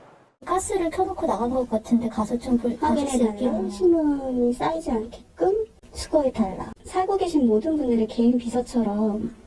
두 사람의 월급은 176만 원과 180만 원. 시급으로 보면 지난해 기준 최저임금보다 400원에서 600원 많습니다. 거듭된 임금 인상 요구를 거절당하자 지난해 8월 노동청에 진정서를 냈습니다. 휴게 시간에까지 일했으니 밀린 임금을 달란 취지입니다. 개선의 여지가 없어 보여서 저임금의 굴레에서도 벗어나고 싶었고. 진정 9일 만에 관리업체는 신규 안내원 채용 공고를 냈습니다. 노동청 첫 조사 다음 날엔 두 사람을 대기 발령했습니다. 진정을 하면서 이 단지와의 인연은 끝났다. 입주자 대표가 빨리 조치하라 했다며 근무지를 바꾸겠다는 게 업체 측 설명이었습니다. 그냥 이 사람들은 저희의 문제랑 상관없이 그냥 우리가 진정서를 넣었다는 게 괘씸하구나. 퇴직 요구나 다름없다고 여긴 A씨 등은 진정 보름여 만에 사직했습니다. 노동청은 진정 처리 결과서에서 진정 제기를 이유로 대기 발령과 전환 배치를 제의한 행위는 직장에서의 우위를 이용한 직장 내 괴롭힘이라고 판단했습니다. 휴게 시간 임금 체불은 인정하지 않았습니다. A씨 등은 관리업체와 입주자 대표를 상대로 최근 소송을 냈습니다. 형식적으로 사용자가 아니라는 이유로 아무런 책임을 지지 않는 그 진짜 사용자한테 좀 책임을 묻는 면에서도 입주자 대표는 자신이 A씨 등을 내보내라고 한 적이 없고 관리업체에서 알아서 한 일이라고 해명했습니다. 관리업체 측은 취재진 문의에 아무런 입장을 밝히지 않았습니다. KBS 뉴스 김채린입니다. 국정농단 사건으로 청주여자교도소에 복역 중인 최순실 씨, 본명 최서원 씨가 교도소장과 의료과장을 고소했습니다. 진료를 받는 과정에서 추행을 당했다는 주장인데요. 교도소 측은 강력 부인했습니다. 조진영 기자입니다. 박근혜 정부 국정농단 사건 주범으로 징역 18년을 받고 청주여자교도소에 수감 중인 최서원 씨. 최 씨가 이 교도소 의료과장 A 씨를 강제추행과 직권남용, 의료법 위반 등의 혐의로 검찰에 고소했습니다. 허리가 아프다고 하는데 바지를 벗으라 하고 속옷을 내리고 치료하는 등 추행했다는 겁니다. 최 씨는 또 A 씨가 재소자들에게 반말을 하는 등 강압적으로 진료했고 어떤 약물로 치료하는지 알려주지 않았다고 주장했습니다. 말썽을 피우는 재소자에게 신경안정제 주사를 맞춰 통제하고 있다고도 주장했습니다. 최 씨는 이런 사실을 알고도 조치하지 않았다는 이유로 교도소장 B 씨도 고소했습니다. 청주여자교도소 측은 최 씨의 주장에 대해 사실과 다르다고 반박했습니다. 교도소 측은 부득이하게 엉덩이에 주사를 놓는 경우 바지 일부를 수용자 스스로 벗도록 했다고 설명했습니다. 또 의료과장 A 씨가 치료 과정 전반을 설명했고 반말을 쓰지 않았다고 답변했습니다. 신경안정제 주사를 수용자에게 처방한 사실이 없다고도 반박했습니다. 고소장을 접수한 검찰은 관할 경찰서에 사건을 이송했습니다. 검찰에서 사건 이송받아 청주여자교도소에 관련 자료 요청하였습니다. 경찰은 자료 검토가 끝나는 대로 최 씨에 대해 고소인 조사를 진행할 계획입니다. KBS 뉴스 조진영입니다. 1982년 한국 프로야구가 출범한 해에 태어난 2명의 야구 스타가 있습니다.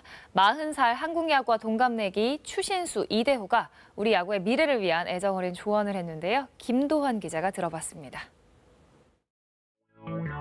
부산과 대구, 잠실 등으로 가며 경기를 치른 추신수는 지난주 목요일 작은 부상을 당했습니다. 무릎이 아니고 허벅지. 원래 이렇게 좀 딱 미끄러져야 되는데 안 미끄러지고 딱 이렇게 스탁 여전히 박히는 바람에 저뿐만 아니라 그전에도 다른 선수들 슬라이딩하면서 그런 부상을 당했다는 이야기 들었고. 원정팀 선수들은 진풀꽃 쫓아오는 잠실구장은 추신수의 눈에 어떻게 비쳤을까? 메이저리그랑 여기랑 이제 비교를 하면 끝도 없죠. 고등학생도 그 정도는 이제 미국에는 있는데 제가 말을 해서 얼마만큼 바뀔지는 모르지만 정말 좋은 환경에서 만일에 한다면은 선수들의 부상도 작아질 수도 있고요. 더 좋은 기량을 이제 낼 수도 있는 거고. 미국과 일본 야구를 겪은 이대호의 지적도 일맥상통합니다. 잘못된 것 같아요. 솔직히 원정답게 샤워할 공간도 거의 없고, 솔직히 웨이트장이라든지 연습할 공간이 없다는 거는 조금 문제가 있는 것 같아요. 제일 오래된 메이저리그에서도 만들어주는 조건인데. 대구와 창원 등 세 구장과 달리 잠실구장은 벌써 지은 지 40년이 됐습니다. 1982년 출범둥이들의 애정어린 조언에 귀를 기울여야 한다는 지적입니다. KBS 뉴스 김도환입니다. 자연의 푸른 빛, 우리는 그걸 쪽빛이라고 부르죠. 우리 산의 아름다운 쪽빛을 카메라에 담아서 인화지가 아닌 전통 한지에 뽑아내는 사진작가가 있습니다. 마치 한 폭의 산수와 같다는데요. 코로나 시대를 위로하는 희망의 푸른 빛, 김석 기자가 보여드립니다. 눈이 시리도록 푸른 빛으로 물든 산. 끝도 없이 굽이치고 겹쳐지는 능선들. 첩첩산중. 오직 우리 산에서만 볼 수 있는 풍경이 장엄함마저 느끼게 합니다. 대둔산에서 바라본 덕유산. 다시 덕유산에 올라 바라본 대둔산. 작가에게 쪽빛을 처음 보여준 건 2009년 초겨울의 덕유산이었습니다. 첩첩산중에 그렇게 푸른 산을 저는 난생 처음 봤습니다. 정말 코발트 블루 같은 아주 쪽빛의 가장 푸른 산을 보게 된 거죠. 2009년부터 올해 2021년까지 그렇게 많이 그 쪽빛 산을 찍으러 갔지만 한 번도 그 똑같은 산을 만날 수가 없었습니다. 바람 없는 맑은 겨울날 오전 9시에서 12시 사이에만 볼 수 있다는 눈부신 쪽빛. 그 빛깔이 더없이 깊고 그윽한 건 흔한 인화지가 아닌 우리 전통 한지의 사진을 뽑아냈기 때문입니다. 자연이 빚어낸 신비로운 조화가 한지와 어울려 빛을 발합니다. 한지가 가지고 있는 질감과 그 다음에 색감이 더 깊게 배어져 있어가지고 보다 산수화 같은 그런 느낌이 드는 거죠. 붓 대신 카메라로 그려낸 쪽빛 산수화. 아름다운 우리 산이 전하는 가슴 벅찬 감동. 팬데믹 시대.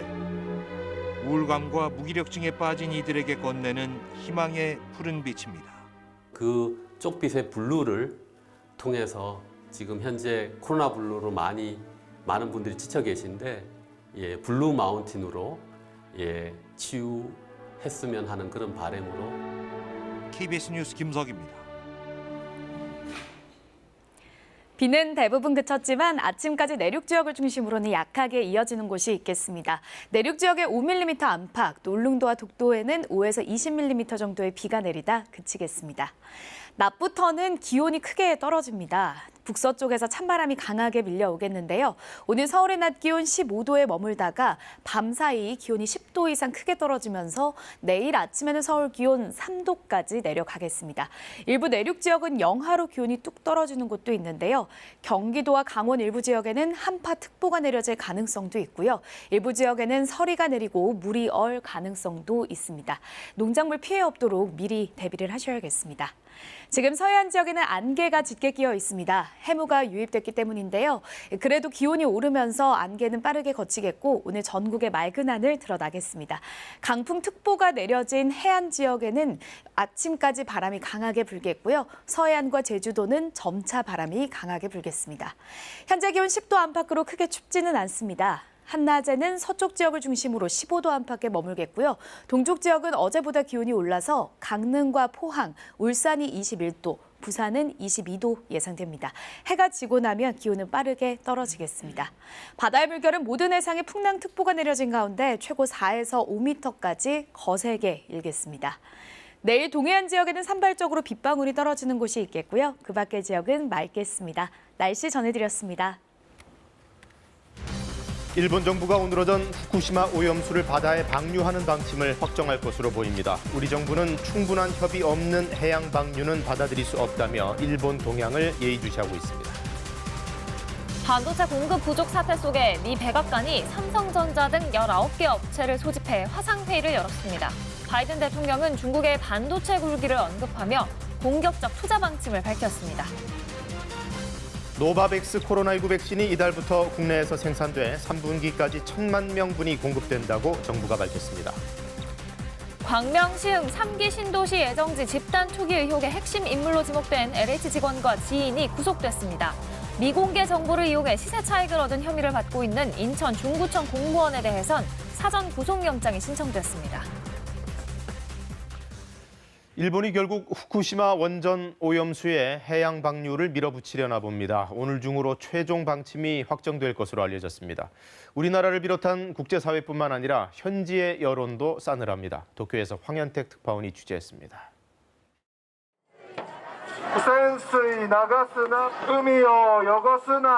후쿠시마에서 상경한 주민들이 도쿄 총리관저 앞을 가득 메웠습니다.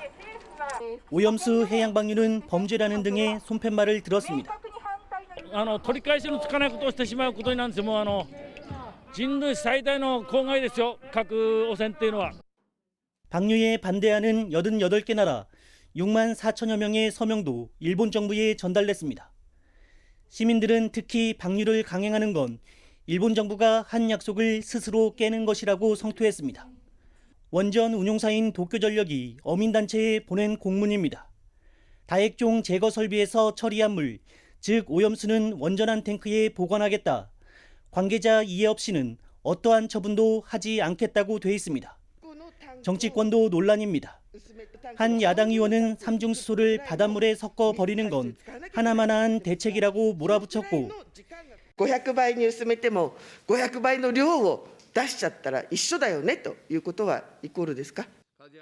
이에 주무장관은 도쿄전력의 답변을 떠넘기려다 엉뚱한 말까지 합니다. 第三者の目を活用しながら確認をしていくということになると思います. 우리 정부는 충분한 협의 없는 해양 방류는 받아들일 수 없다며 국제사회와 협력을 강화해 나가겠다고 밝혔습니다.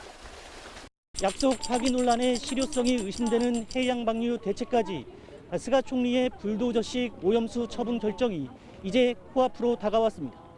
도쿄에서 KBS 뉴스 황현택입니다. 미국 백악관이 특정 업계의 굴지 기업들을 한꺼번에 소집해서 화상회의를 주재하는 진풍경이 벌어졌습니다. 바로 반도체 수급 부족 대책회의인데요. 미국 정부가 지금 반도체 문제에 얼마나 사활을 거는지를 엿볼 수 있는 대목입니다. 우리나라에서는 삼성전자가 참석했습니다. 현지 특파원 연결합니다. 김양순 특파원. 바이든 대통령이 직접 주재했고 모두 발언도 했는데 무엇보다 중국과의 경쟁에서 밀릴 수 없다는 입장을 아주 노골적으로 밝혔죠.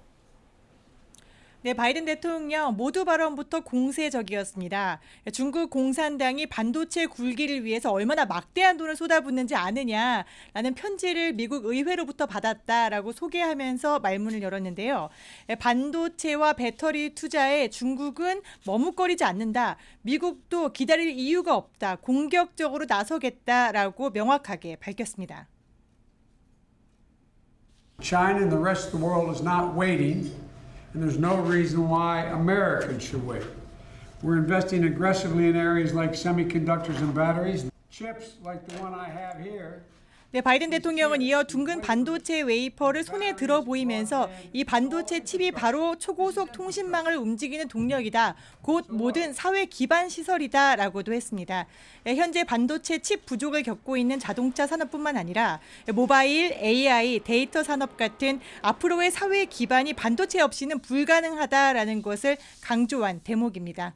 네, 오늘 회의는 현지 시간으로 낮 12시부터 2시간 좀 넘게 진행됐는데요. 인텔, GM 같은 19개 업계에서 대부분 최고 경영자가 참석한 가운데 삼성전자는 최시영 파운드리 사업부 사장이 화상회의에 참석했습니다.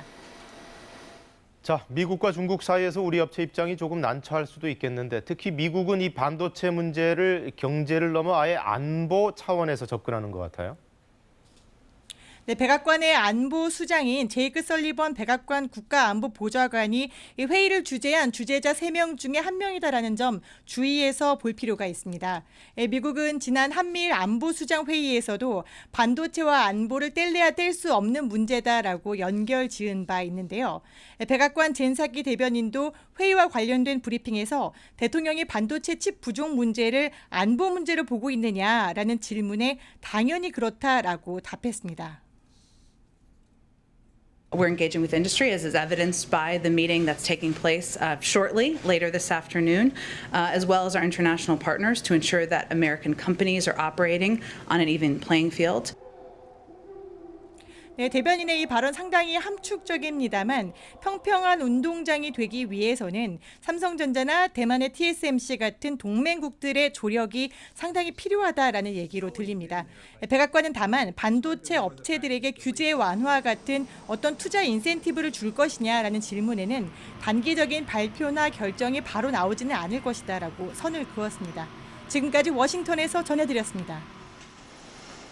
다음 소식입니다. 어제 국내에서는 문재인 대통령 주재로 코로나19 특별 방역 점검 회의가 있었습니다. 백신 수급에 대한 우려를 감안해서 그 부분에 대한 중점 논의가 있었는데요. 국내에서 생산 공급될 노바백스 백신의 일정이 구체적으로 나왔습니다. 서병립 기자가 보도합니다. 정부가 노바백스 백신의 구체적인 도입 일정을 처음 내놓았습니다. 지난 2월 계약 당시엔 2천만 명분의 백신을 국내 공장에서 전량 생산해 2분기부터 순차적으로 공급하겠다고만 발표했는데 이번에 발표된 계획에 따르면 이달부터 국내 공장에서 생산이 시작됩니다.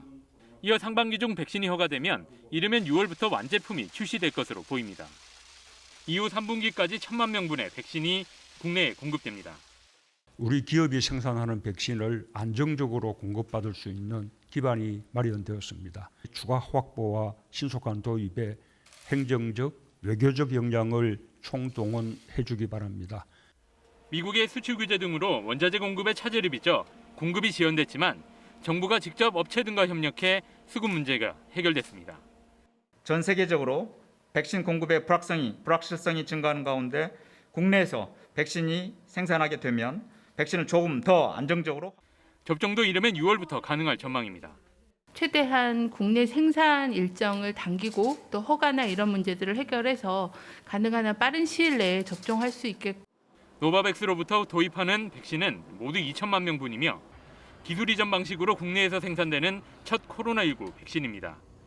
현재까지 확정된 2분기 도입 물량은 개별 계약과 국제 백신 공급기구 코백스 등을 합쳐 약 770만 명분.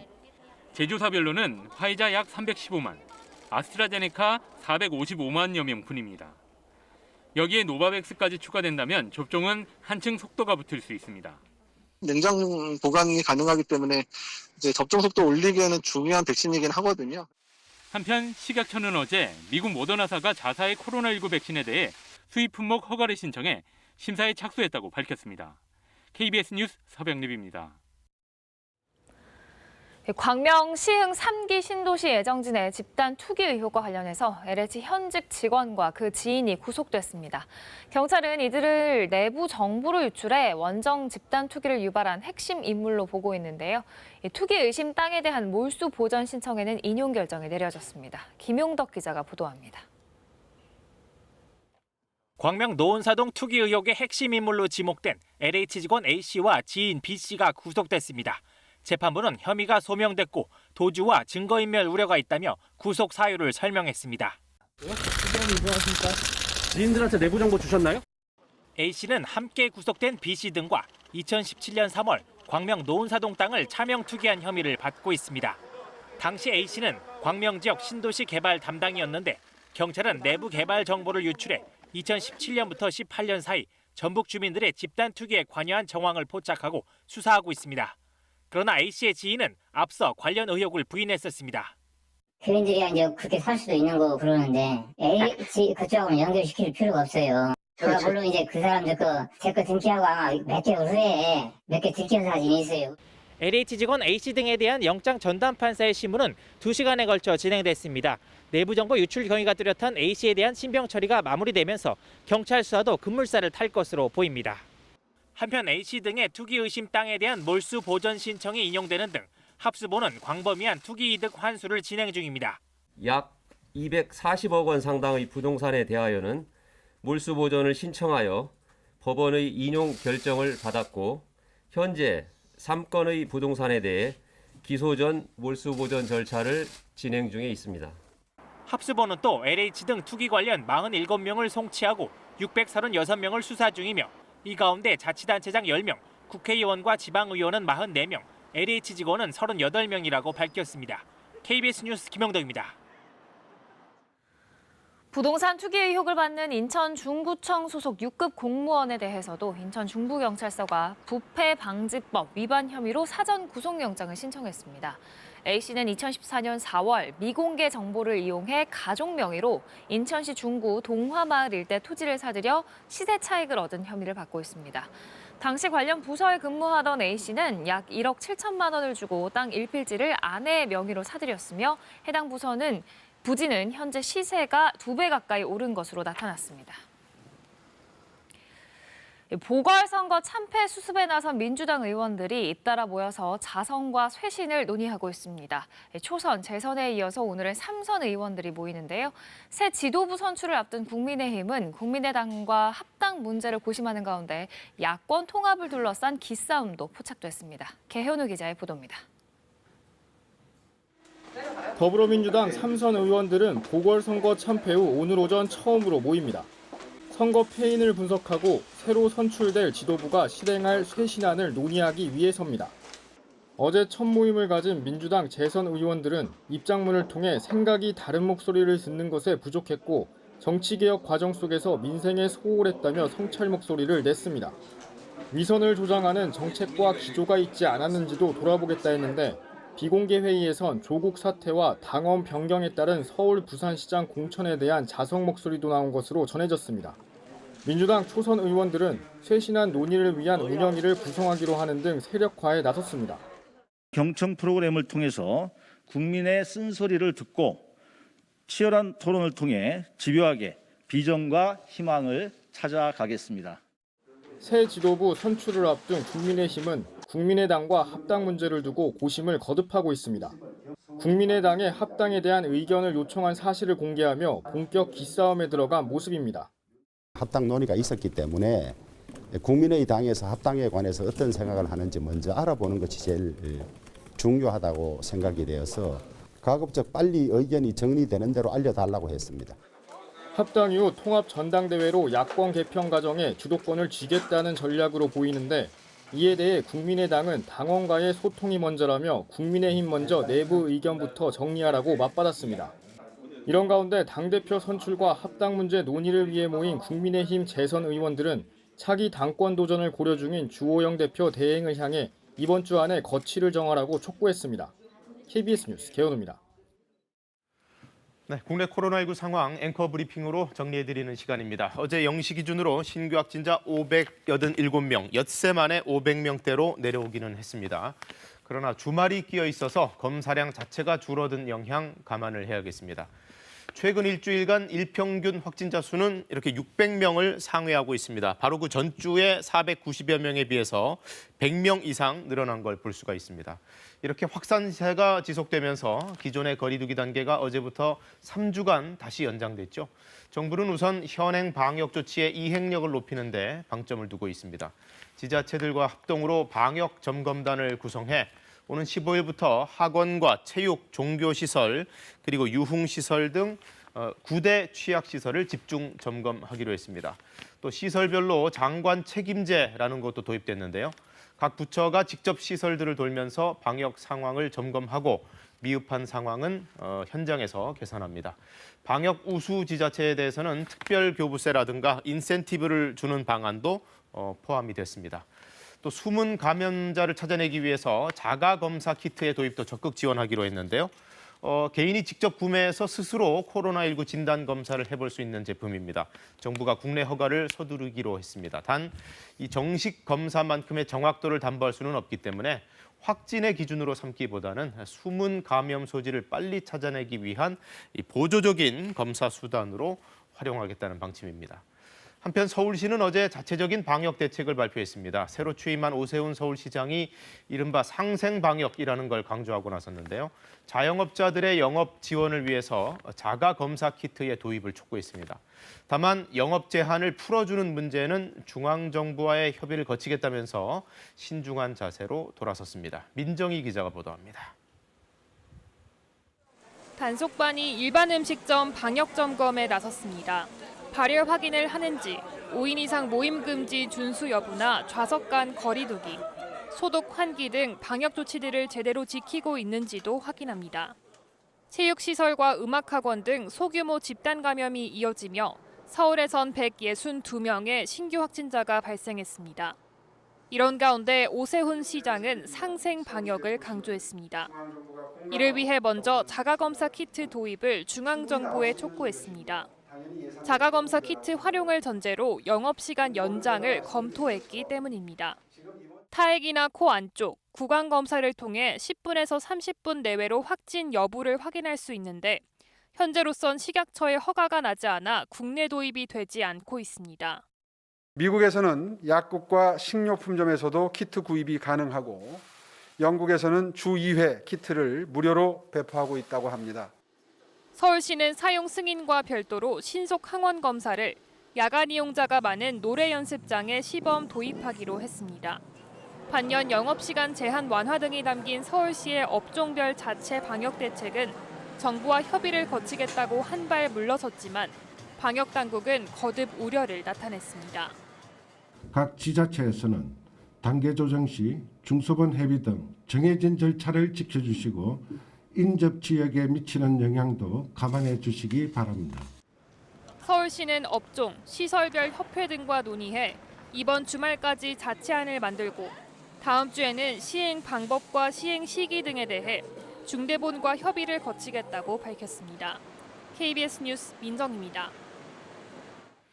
문재인 대통령은 오늘 오전 청와대에서 화상으로 국무회의를 주재합니다. 오늘 회의에는 오세훈 서울시장이 처음으로 참석합니다.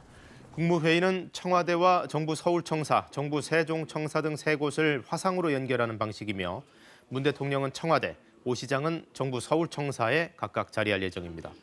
문재인 정부 들어 국무회의에 야당 인사가 참석하는 것은 이번이 처음입니다. 미국 사람들은 코로나19 백신을 많이 맞았는데도 여전히 확진자가 많이 나오고 심지어 그 수치가 계속 늘어나고 있습니다. 이와 관련해서 이 바이러스 전문가인 파우치 박사는 어떤 백신도 100% 효능을 보장해주지 않는다며 감염자 수는 백신과 상관없이 급증할 수 있다고 경고했습니다. 워싱턴 금철영 특파원입니다. 미국 내 확진자 증가세가 진정될 기미를 보이지 않고 있습니다. 지난 11일을 기준으로 일주일간 하루 평균 확진자 수가 6만 9천 명대를 기록 중입니다. 사망자 감소세는 계속되고 있지만 입원 환자 수는 다시 가파르게 늘고 있어 방역 당국이 긴장하고 있습니다. 백신 접종이 빠르게 이루어지고 있는데도 확진자가 늘어나는 것은 초중 고등학교 대면 수업 재개와 영업 제한 규제 완화, 그리고 봄맞이 여행객 증가 등이 원인으로 꼽히고 있습니다. 또 초기 백신 접종이 노약자층에 집중되고 20, 30대 청년층의 백신 접종이 상대적으로 늦어진 것도 한 원인으로 분석되고 있습니다. 현재 미국 내 50개 주 가운데 미시건주의 확진자 증가세가 가장 심각합니다. 이달 들어 매일 7, 8천 명의 확진자가 나오고 있는데 이는 확진자 발생 건수가 정점에 달했던 지난해 12월과 비슷한 수준입니다. 미시건주는 방역 당국에 긴급 지원을 호소해 보건당국에서 추가 지원 인력 파견을 검토 중입니다. 미시건주는 백신 접종에 박차를 가해 확진자 급증세를 진정시켜보겠다는 입장이지만 방역 전문가들은 백신 접종과 동시에 마스크 착용과 거리 두기 등 강력한 방역 조치가 병행돼야 한다는 입장입니다. 이런 가운데 바이러스 전문가인 파우치 박사는 백신 접종과 무관하게 감염 급증 사태가 올 수 있다고 경고했습니다. No vaccine is 100% efficacious or effective, which means that you will always see breakthrough infections regardless of the efficacy of your vaccine. 이런 가운데 거브로여수스 세계보건기구 사무총장은 7주 연속 확진자가 증가하고 4주 연속 사망자가 증가하는 상황을 보고 있다며 백신 접종과 동시에 지속적인 방역 조치가 중요하다고 강조했습니다. 워싱턴에서 KBS 뉴스 금철영입니다. 택배 차량의 지상 통행을 제한해 논란이 된 서울의 한 아파트에서 어제 저녁 폭발물이 설치됐다는 신고가 접수됐습니다. 경찰과 소방당국이 출동해 수시간 수색을 한 결과 폭발물은 발견되지 않았습니다. 사건 사고 정세배 기자입니다. 아파트 단지 입구를 경찰 특공대 차량이 드나듭니다. 어제 저녁 6시쯤 서울 강동구의 한 아파트 지하 주차장에 폭발물이 설치됐다는 신고가 접수됐습니다. 경찰들이랑 막 또 안내방송 나왔다고. 저쪽 단지는 그렇게 안 하고 이쪽 단지는 그냥 방송만 나왔고. 경찰과 소방, 군까지 출동해 3시간 가까이 수색 작업을 벌였지만 폭발물은 발견되지 않았습니다. 해당 아파트는 이달부터 택배 차량의 지상 통행을 제한해 논란이 된 곳입니다. 경찰은 신고자를 특정하기 위해 수사를 진행하고 있다고 밝혔습니다. 차량 여러 대가 부딪힌 상황, 일부는 아예 고속도로 밖까지 밀려났습니다. 오늘 새벽 0시 20분쯤 통영대전 고속도로 함양휴게소 근처에서 화물차 한 대와 승용차 4대가 잇따라 부딪혔습니다. 이 사고로 화물차 운전자인 50대 남성이 숨지고 나머지 4명이 다쳤습니다. 또 사고 수습을 위해 일대 고속도로가 한동안 정체를 겪기도 했습니다. KBS 뉴스 정세배입니다. 며칠 전 불이 난 남양주 주상복합 아파트 주민들의 시름이 깊어지고 있습니다. 화재 당시 몸만 겨우 빠져나왔는데 필요한 물건을 챙기러 들른 집은 재가루와 악취로 엉망 그 자체였기 때문인데요. 이 가운데 경찰은 중식당에서 조리를 쉴 때 불이 시작됐다는 진술을 확보했습니다. 황진우 기자가 보도합니다. 사흘째 집 밖에서 생활하다 잠깐 집에 들른 주민들이 근심에 찬 모습으로 나오고 있습니다. 고층이라 피해가 없을 줄 알았는데 집안 전체에 까만 재가 내려앉아 엉망이 됐기 때문입니다. 14층인데요. 지금 막 말을 할 수가 없어요. 이 분진의 가스에 옷 이거 걸려져 있던 거 그거 나왔는데 지금 이렇게 했는데도 이렇잖아요. 입주민들이 촬영한 사진들입니다. 거실, 부엌, 화장실, 욕실 등이 잿가루로 까맣게 변했습니다. 몇 번이고 청소를 해도 잘 닦이지 않고 냄새도 심합니다. 닦아도 이게 무슨 독성이 있어서 그런지 끈적끈적하고 잘 안 닦여요. 몇 번을 닦아도 또 나오고 그러더라고요. 상대적으로 피해가 덜한 903동과 904동의 일부 세대는 귀가가 가능해졌지만 나머지는 귀가가 금지돼 있습니다. 천여 명의 이재민이 발생했는데 시에서 마련한 11개 대피소에서 180여 명이 지내고 있고 나머지 입주민들은 친인척의 거처 등에서 지내고 있습니다. 경찰과 소방, 국과수와 가스안전공사 등 관계기관들은 1차 합동감식을 실시했습니다. 경찰은 처음 불이 시작된 중국 음식점 직원들로부터 조리를 하지 않던 쉬는 시간에 주방에서 불이 시작됐다는 진술을 확보했습니다. 스프링클러가 작동됐고 직원들이 소화기로 대응했지만 불길을 잡지 못한 것으로 전해졌습니다. 당국은 식당 내부에 있던 불에 탄 CCTV도 확보해 포렌식 작업을 하는 등 화재 원인을 밝히는 데 주력하고 있습니다. KBS 뉴스 황진우입니다. 미국에서는 또 경찰이 흑인의 총을 쏴 숨지게 하는 사건이 벌어졌습니다. 조지 플로이드 씨 사망으로 시위가 일어났던 바로 그 미네소타주에서인데요.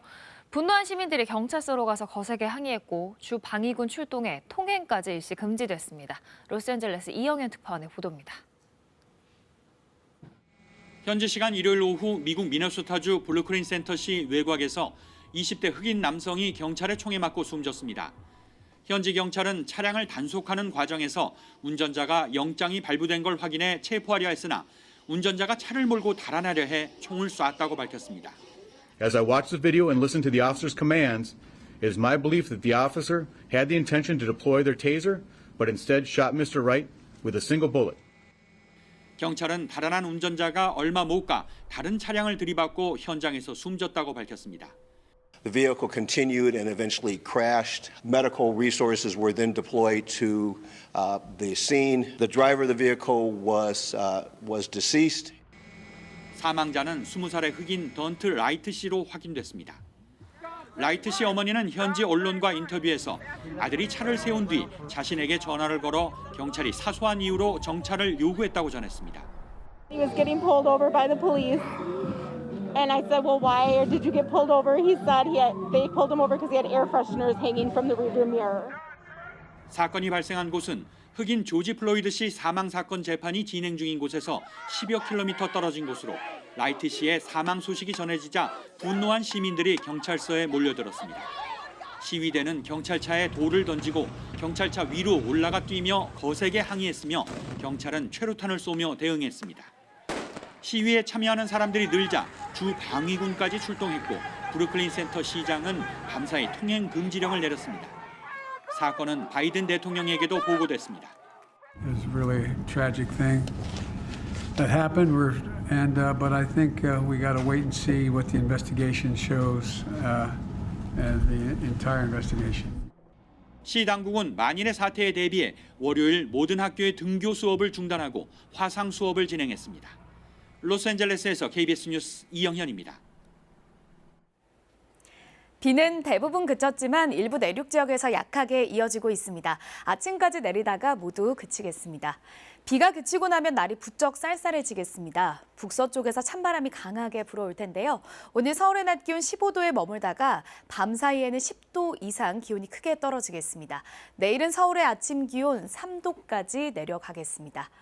경기도와 강원 일부 지역에는 밤사이 한파특보가 내려질 가능성도 있고요. 서리가 내리고 물이 어는 곳도 있겠습니다. 농작물 냉해 피해 주의하셔야겠습니다. 지금 서해안에는 안개도 짙게 끼어 있습니다. 해무가 유입되면서 가시거리가 1km 안팎에 머무는 곳이 있는데요. 오늘 고기압의 영향을 받으면서 하늘 표정은 차츰 맑아지겠습니다. 영남 해안 지역에는 강풍주의보가 발효 중인데 아침까지 바람이 강하게 불겠고요. 서해안과 제주도는 차츰 바람이 강하게 불겠습니다. 현재 기온 살펴보겠습니다. 대부분 지역 10도 안팎으로 큰 추위는 없습니다. 어제 아침보다도 기온이 조금 높은데요. 한낮에는 서쪽 지역이 15도 안팎에 머물겠습니다. 서울 15도, 대전 17도, 광주 16도 예상되고요. 동쪽 지역은 어제보다 기온이 올라서 20도 안팎 예상됩니다. 대구와 포항, 울산 21도 예상됩니다. 하지만 해가 지고 나면 기온이 빠르게 떨어지겠습니다. 바다의 물결은 모든 해상에 풍랑특보가 내려진 가운데 최고 4에서 5m까지 거세게 일겠습니다. 내일 전국이 대체로 맑겠지만 동풍이 불면서 동해안 지역에는 산발적으로 빗방울이 떨어지겠습니다. 날씨 전해드렸습니다. 국정농단 사건으로 수감 중인 최순실 씨, 현재 이름 최서원 씨가 교도소장과 의료과장 등을 추행 혐의로 고소했습니다. 진료 과정에서 자신을 추행했다는 건데요. 교도소 측은 펄쩍 뛰었습니다. 조진영 기자가 보도합니다. 박근혜 정부 국정농단 사건 주범으로 징역 18년을 받고 청주여자교도소에 수감 중인 최서원 씨. 최 씨가 이 교도소 의료과장 A 씨를 강제추행과 직권남용, 의료법 위반 등의 혐의로 검찰에 고소했습니다. 허리가 아프다고 하는데 바지를 벗으라 하고 속옷을 내리고 치료하는 등 추행했다는 겁니다. 최 씨는 또 A 씨가 재소자들에게 반말을 하는 등 강압적으로 진료했고 어떤 약물로 치료하는지 알려주지 않았다고 주장했습니다. 말썽을 피우는 재소자에게 신경안정제 주사를 맞춰 통제하고 있다고도 주장했습니다. 최 씨는 이런 사실을 알고도 조치하지 않았다는 이유로 교도소장 B 씨도 고소했습니다. 청주여자교도소 측은 최 씨의 주장에 대해 사실과 다르다고 반박했습니다. 교도소 측은 부득이하게 엉덩이에 주사를 놓는 경우 바지 일부를 수용자 스스로 벗도록 했다고 설명했습니다. 또 의료과장 A 씨가 치료 과정 전반을 설명했고 반말을 쓰지 않았다고 답변했습니다. 신경안정제 주사를 수용자에게 처방한 사실이 없다고도 반박했습니다. 고소장을 접수한 검찰은 관할 경찰서에 사건을 이송했습니다. 검찰에서 사건 이송받아 청주여자교도소에 관련 자료 요청하였습니다. 경찰은 자료 검토가 끝나는 대로 최 씨에 대해 고소인 조사를 진행할 계획입니다. KBS 뉴스 조진영입니다. 빠른 배송을 내세우며 급성장한 쿠팡. 최근에는 뉴욕 증시에까지 입성하면서 그야말로 승승장구하고 있는데요. 정작 자신들의 성장을 도운 입점 업체들에 대해서는 신경을 쓰지 않는다는 지적도 나오고 있습니다. 로켓 배송의 속도와는 달리 대금 정산은 거북이 속도로 이루어지고 있다는데요. 김범주 기자가 취재했습니다. 4년 전 쿠팡에 입점해 의류를 팔고 있는 김모 씨. 쿠팡의 정산 관행을 일하기 가장 힘든 점으로 꼽았습니다. 판매자 대부분은 주 단위 정산으로 불리는 방식을 선택합니다. 물건값의 70%를 20일 정도까지 받고 나머지 30%는 최대 60일이 돼서야 다 지급받는 방식입니다. 적지 않은 시간이 걸려도 이 방법을 선호하는 건 다른 방식에 비해 그나마 돈이 빨리 들어오기 때문입니다. 그래도 어려움은 남습니다. 팔린 거는 정산이 안 되고 재고는 바닥나고 계속 돈을 딴 데서 땡겨 써야 되고 팔리긴 팔리는데 내가 과연 돈을 벌고 있는 건지 손해보고 있는지. 쿠팡의 정산 기간은 다른 업체들과 비교해도 긴 편입니다. 이마트는 평균 20일, 11번가나 옥션 같은 오픈마켓들이 평균 열흘 정도 걸립니다. 이처럼 판매자에게 돈이 늦게 돌아가는 건 쿠팡의 영업 전략과 무관하지 않다는 분석도 나옵니다. 최저가와 로켓 배송을 내세워 이익에 비해 비용이 큰 사업 구조 탓에 현금 부족에 시달리고 대금 정산 지연으로 이어진다는 얘기입니다. 최소한 회사가 안정적으로 유지되기 위한 적정 마진조차도 가져가기가 쉽지 않은 환경인 거죠. 납품업자들한테 대금 지급 시기를 줄여줄 만큼의 그런 여유가 전혀 없었고, 쿠팡은 지금의 대금 지급 방식이 일종의 관행이긴 하지만 공정거래위원회 기준에 비춰봐도 법적 문제는 없다고 밝혔습니다. 지난달 뉴욕 증시에 상장하면서 최소 5조 원대의 자금을 확보한 쿠팡. 앞으로도 대금 정산 방식을 바꿀 계획이 없다고 밝혀 판매자들의 어려움과 불만은 계속될 것으로 보입니다. KBS 뉴스 김범주입니다. 서울 강남의 한 주상복합 아파트에서 20여 년을 일하던 안내원들이 하루아침에 직장을 잃었습니다. 장기간 근속에도 최저시급 수준을 벗어나지 못하자 임금 인상을 요구했고 결국 노동청까지 간 끝에 벌어진 일인데요. 김채린 기자가 취재했습니다. 서울 강남의 한 주상복합 아파트. 40대 여성 노동자 A씨와 B씨는 20년가량 이 아파트 안내 데스크에서 일했습니다. 맡은 업무는 다양했습니다. 가스를 켜놓고 나간 것 같은데 가서 좀 확인해드릴게요. 신문이 쌓이지 않게끔 수거해달라. 살고 계신 모든 분들의 개인 비서처럼. 두 사람의 월급은 176만 원과 180만 원. 시급으로 보면 지난해 기준 최저임금보다 400원에서 600원 많습니다. 거듭된 임금 인상 요구를 거절당하자 지난해 8월 노동청에 진정서를 냈습니다. 휴게 시간에까지 일했으니 밀린 임금을 달란 취지입니다.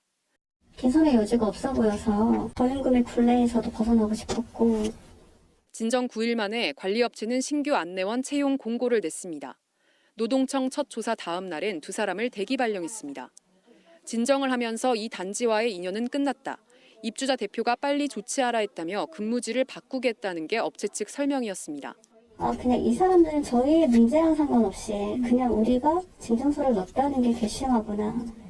퇴직 요구나 다름없다고 여긴 A씨 등은 진정 보름여 만에 사직했습니다. 노동청은 진정 처리 결과서에서 진정 제기를 이유로 대기 발령과 전환 배치를 제의한 행위는 직장에서의 우위를 이용한 직장 내 괴롭힘이라고 판단했습니다. 휴게 시간 임금 체불은 인정하지 않았습니다. A씨 등은 관리업체와 입주자 대표를 상대로 최근 소송을 냈습니다. 형식적으로 사용자가 아니라는 이유로 아무런 책임을 지지 않는 그 진짜 사용자한테 좀 책임을 묻는 면에서도 입주자 대표는 자신이 A씨 등을 내보내라고 한 적이 없고 관리업체에서 알아서 한 일이라고 해명했습니다. 관리업체 측은 취재진 문의에 아무런 입장을 밝히지 않았습니다. KBS 뉴스 김채린입니다. 유기동물 보호소 가운데 자치단체가 운영하는 곳은 턱없이 적다 보니 대부분 동물들을 사설보호소가 맡고 있는데요. 버려지는 동물이 늘면서 시설을 증축할 수밖에 없는 처지인데 이게 불법이다 보니까 곳곳에 철거 명령이 내려지고 있습니다. 김혜린 기자입니다. 농촌 마을에 있는 유기동물 보호소. 개농장이나 번식장 등에서 구조된 유기견들이 모여 있습니다. 얼마 전 안락사 위기에서 구조된 유기견 토토입니다. 이런 유기동물 200여 마리가 이곳 보호소에 머물고 있습니다. 그런데 최근 보호소를 철거하라는 지자체의 통보를 받았습니다. 늘어나는 유기동물을 돌보기 위해 농지에 일부 시설을 지었는데 건축법을 위반했다는 민원이 들어온 겁니다. 지금 하루에도 끊임없이 구조 요청이 들어오고 있습니다. 이 와중에 저희가 아무런 준비가 안 돼 있는데 또 3개월 내에 철거를 하라 하니까 좀 너무나 좀 난감한 상황입니다. 사설 보호소는 후원금으로만 운영되다 보니 철거도 쉽지 않고 이전 부지 마련도 어렵습니다. 철거하는 기간을 연장해달라면 약간 유예를 해줄 수 있지만 전 그런 시행이 안 됐을 때 이행령을 포괄할 수밖에 없는 상황이니까. 지난해 나주시의 유기동물은 670마리에 달하지만 시는 80마리 정도만 수용이 가능합니다. 나머지 유기동물들은 사설 보호소가 책임지고 있습니다. 대전과 김포 등도 사정은 비슷해 사설 보호소가 시설을 넓히려다 불법을 저질러 지자체와 갈등을 빚었습니다. 유기견 문제는 지자체장이 책임지게 돼 있어요. 그래서 지자체의 권한이나 재량을 최대한 발휘해서 시민단체들, 독자들과 협력해서 방안을 찾는 수밖에 없죠. 지자체가 불법 건축물 단속과 별개로 동물 복지 차원에서 해법을 찾아야 한다는 목소리가 높아지고 있습니다. KBS 뉴스 김혜린입니다. 1982년 한국 프로야구가 출범한 해에 태어난 두 명의 야구 스타가 있습니다. 추신수, 이대호인데요. 두 선수가 우리 야구의 미래를 위한 애정어린 조언을 했습니다. 김도환 기자가 전해드립니다. 부산과 대구, 잠실 등으로 가며 경기를 치른 추신수는 지난주 목요일 작은 부상을 당했습니다. 무릎이 아니고 허벅지. 원래 이렇게 좀 딱 미끄러져야 되는데 안 미끄러지고 딱 이렇게 스탁 여전히 딱 박히는 바람에 저뿐만 아니라 그전에도 다른 선수들 슬라이딩하면서 그런 부상을 당했다는 이야기 들었거든요. 원정팀 선수들은 진풀꽃조차 없는 잠실구장은 추신수의 눈에 어떻게 비쳤을까? 메이저리그랑 여기랑 이제 비교를 하면 끝도 없죠. 고등학생도 그 정도는 이제 미국에는 있는데 제가 말을 해서 얼마만큼 바뀔지는 모르지만 정말 좋은 환경에서 만일에 한다면은 선수들의 부상도 작아질 수도 있고요. 더 좋은 기량을 이제 낼 수도 있는 거고. 미국과 일본 야구를 겪은 이대호의 지적도 일맥상통합니다.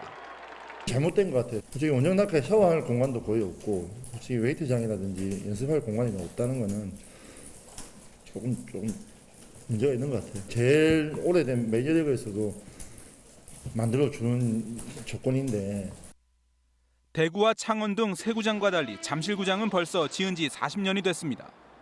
1982년 출범둥이들의 애정어린 조언에 귀를 기울여야 한다는 지적입니다. KBS 뉴스 김도환입니다.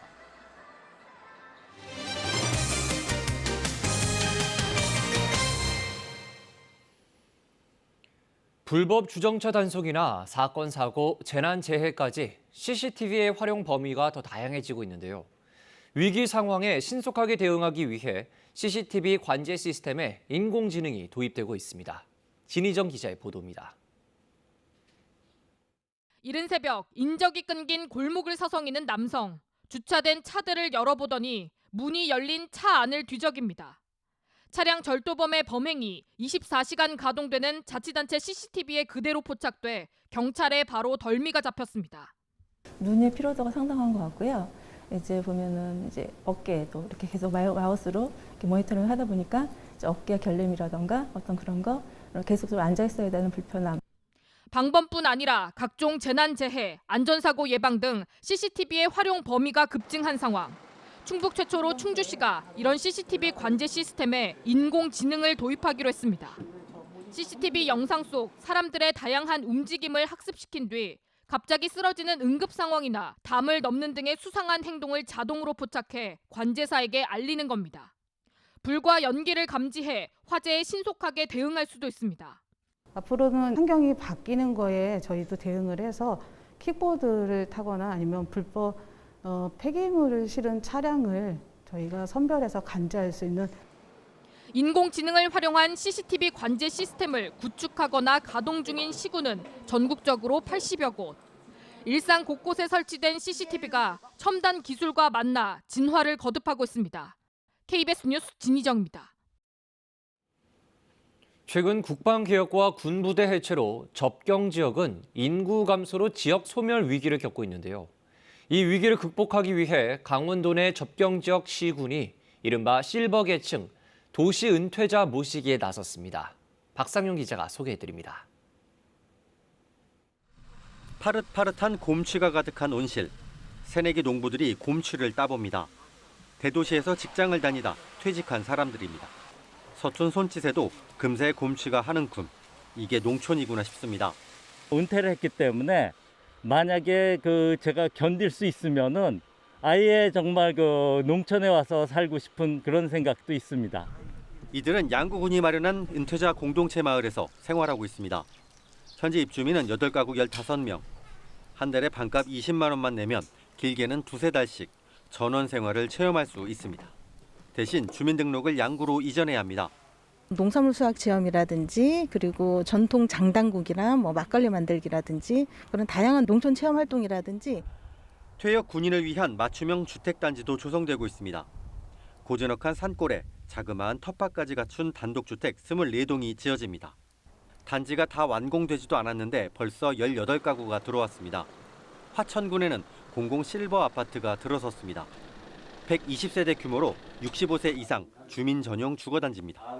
매달 10만 원 안팎의 임대료를 내면 33제곱미터 넓이의 내 집이 생깁니다. 공동 식당에 체력 단련장까지 노인 전용 편의시설도 마련돼 있습니다.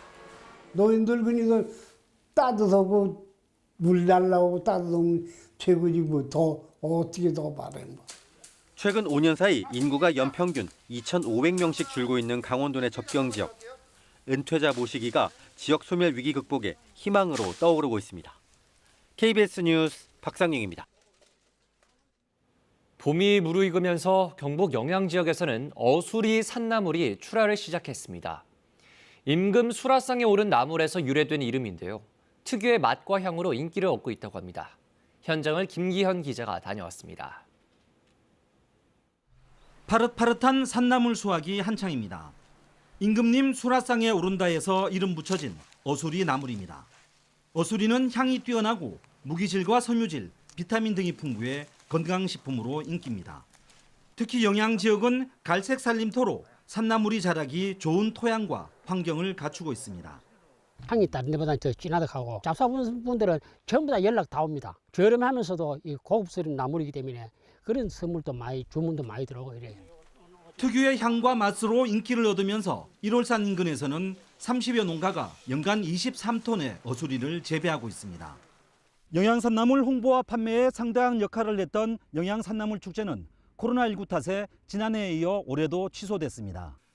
영양군은 그러나 비대면 라이브 방송을 통해 실시간으로 영양산나물을 홍보하고 온라인과 오프라인을 통한 특별 판매전도 개최합니다. 또 산나물 재배 농가의 택배비 50%와 포장재 구입 비용의 70%를 지원하고 있습니다. 온라인과 택배, 또 5일마다 열리는 장날, 상설 장터 등을 통해서 청정지역에서 생산되는 최고 품질의 우리 영양산나물을 많이 구입해 주시길 바랍니다. 청정 자연에서 생산되는 산나물이 영양지역 농가의 새로운 소득원으로 자리 잡고 있습니다.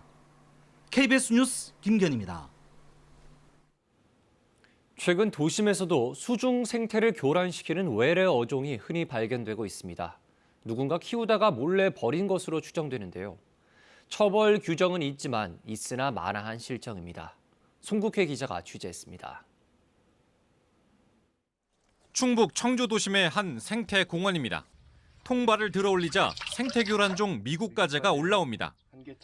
최근 3주 동안 이 일대에서만 31마리가 잡혔습니다. 이 공원에선 또 다른 생태교란종인 중국 줄무늬목 거북이까지 발견됐습니다. 청주 도심공원과 일대 하천 20개 지점에 이 통발이 설치되는 등 일주일 넘게 포획 작업이 진행되고 있습니다. 처음에 입양을 하실 때는 예쁘고 귀여우니까 하셨지만 또 키우다 보니까 나중에는 감당하기 어려워서 이렇게 무분별한 유기나 방사가 이루어지거든요. 현행 생물 다양성법상 학술 목적 등을 제외하고 이런 생태 교란종을 방사하면 처벌 대상입니다. 하지만 단속 의무 등을 담은 근거가 없어 누군가 우연히 목격해 신고할 때 외엔 적발과 처벌이 어렵습니다. 정부가 지정한 생태 교란종은 34가지, 유입 주의종은 298가지나 되지만 어떻게 수입 유통되고 있는지 일일이 파악되지 않고 있습니다. 개인들이 이제 들여와가지고 유통하는 경우에는 현행 법 체계상으로 관리가 좀 어려운 부분이 있습니다. 불법으로 들어온 것 같은 경우는 단속 강화를 통해서 보다 좀 관리를. 이 때문에 생태 교란종 개체에 인식표를 달아 유통 과정을 들여다보도록 하는 이력 추적 관리 시스템 구축이 시급하다는 지적이 나옵니다. KBS 뉴스 송국혜입니다. 이 시각 출근길 교통 상황 알아보겠습니다. 서울경찰청입니다. 화요일 출근길 교통정보입니다. 서울경찰청에서는 도로에서 잠든 주차자 안전사고 예방을 위해서 순찰 활동을 강화하고 있는데요. 심야 시간 인도와 차도 사이에 누워있을 경우 대형 교통사고로 이어질 수 있다는 점 유념하시기 바랍니다.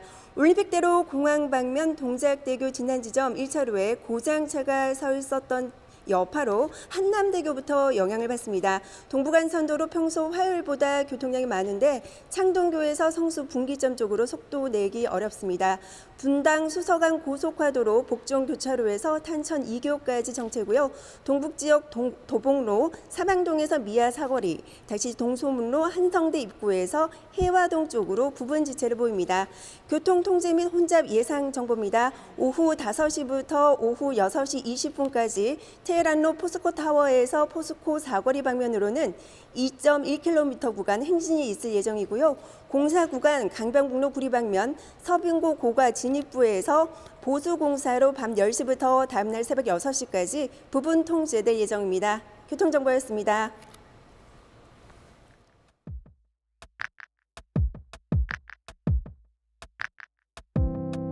Made a home in a basement.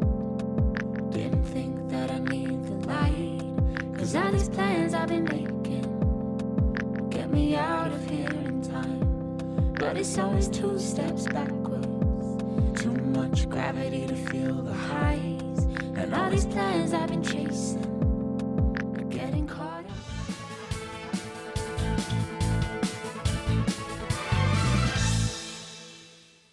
4.7 재보선 결과에 따른 정치권의 전열 정비가 본격화되고 있습니다. 민주당은 이번 주 금요일 첫 번째 시금석이 될 원내대표 경선을 치릅니다. 야권 개편을 둘러싼 국민의힘과 국민의당 간의 줄다리기도 가시화되는 조짐입니다. 무엇보다 여야 모두 당의 얼굴을 뽑는 전당대회를 앞두고 쇄신론이 분출하는 양상입니다. 선거에서 패한 민주당에서는 쇄신론을 둘러싼 충돌음도 그만큼 더 커 보입니다. 초선 의원들이 개혁 피로감과 조국 전 장관 사태 등을 패인으로 거론하며 자성과 당 쇄신을 촉구했습니다. 그러자 일부 당원과 일부 당내 주류 의원들이 배신이란 표현까지 써가며 강력히 성토하고 나섰습니다. 이른바 친문 진영의 이선 후퇴론을 놓고서도 견해는 엇갈리고 있습니다. 파장이 이어지자 도종환 비상대책위원장은 모두에게 선거 패배에 책임이 있다고 수습에 나섰습니다. 하지만 다음 달 2일 전당대회 전까지 쇄신을 둘러싼 논란은 이어질 공산이 커 보입니다. 국민의힘에서도 초선 의원들이 먼저 등장했습니다. 세대 교체와 지역 정당 탈피를 촉구하고 나섰습니다. 영남권과 다선 의원들을 겨냥한 것이라는 해석이 뒤따랐습니다. 특히 일부 초선 의원들이 당대표 도전을 고려하고 있는 것으로 알려지면서 당권 경쟁의 변수로 떠오르고 있습니다. 쇄신론의 축이 어느 쪽으로 기우느냐에 따라 당내 권력 지형은 큰 영향을 받을 것으로 보입니다. 여기에 청와대 참모진 개편과 개각까지 임박해 일부 국정기조의 변화도 예상되는 상황입니다. 원인에 대해 정확한 진단이 내려질 때 올바른 처방은 나올 수 있습니다. 결국은 선거 결과로 드러난 민심을 과연 누가 제대로 해석하고 누가 거기에 걸맞게 쇄신할 수 있을지 승부의 열쇠는 거기에 달려 있습니다. 뉴스 해설이었습니다. 아직 일부 내륙 지역에는 약하게 비가 이어지는 곳이 있습니다. 아침이면 모두 그칠 것으로 예상됩니다. 오늘 서울의 낮 기온 15도로 비교적 선선하겠는데요. 낮부터는 북서쪽에서 찬바람이 강하게 불어들면서 밤 사이에는 기온이 10도 이상 크게 떨어지겠습니다. 내일 서울의 아침 기온 3도까지 내려가겠습니다. 밤사이 일부 경기 지역과 강원 지역에는 한파특보가 내려질 가능성도 있고요. 또 영하로 기온이 떨어지는 곳이 있어서 서리가 내리고 물이 어는 곳도 있겠습니다. 농작물 피해 없도록 대비하셔야겠습니다. 지금 서해안 지역에는 여전히 안개가 남아 있습니다. 그 밖의 지역은 시정이 좋은 편인데요. 오늘 고기압의 영향을 받으면서 점차 하늘빛은 맑아지겠습니다. 강풍주의보가 내려진 영남 해안 지역은 아침까지 바람이 강하게 불겠고요. 서해안과 제주도는 점차 바람이 거세게 불겠습니다. 현재 기온 살펴보겠습니다. 어제 아침보다 기온이 조금 높습니다. 서울이 11.2도, 대구 15.8도, 광주 10.7도로 큰 추위는 없습니다. 낮부터는 바람이 점차 거세지겠는데요. 서쪽 지역은 15도 안팎에 머물겠습니다. 서울 15도, 전주와 광주 16도 예상되고요. 동쪽 지역은 어제보다 기온이 조금 높다가 해가 지고 나면 기온은 빠르게 떨어지겠습니다. 바다의 물결은 모든 해상에 풍랑특보가 내려진 가운데 최고 4에서 5m까지 거세게 일겠습니다. 날씨 정보 전해드렸습니다. 화요일 아침 KBS 뉴스광장 마칩니다. 시청해주신 여러분 고맙습니다.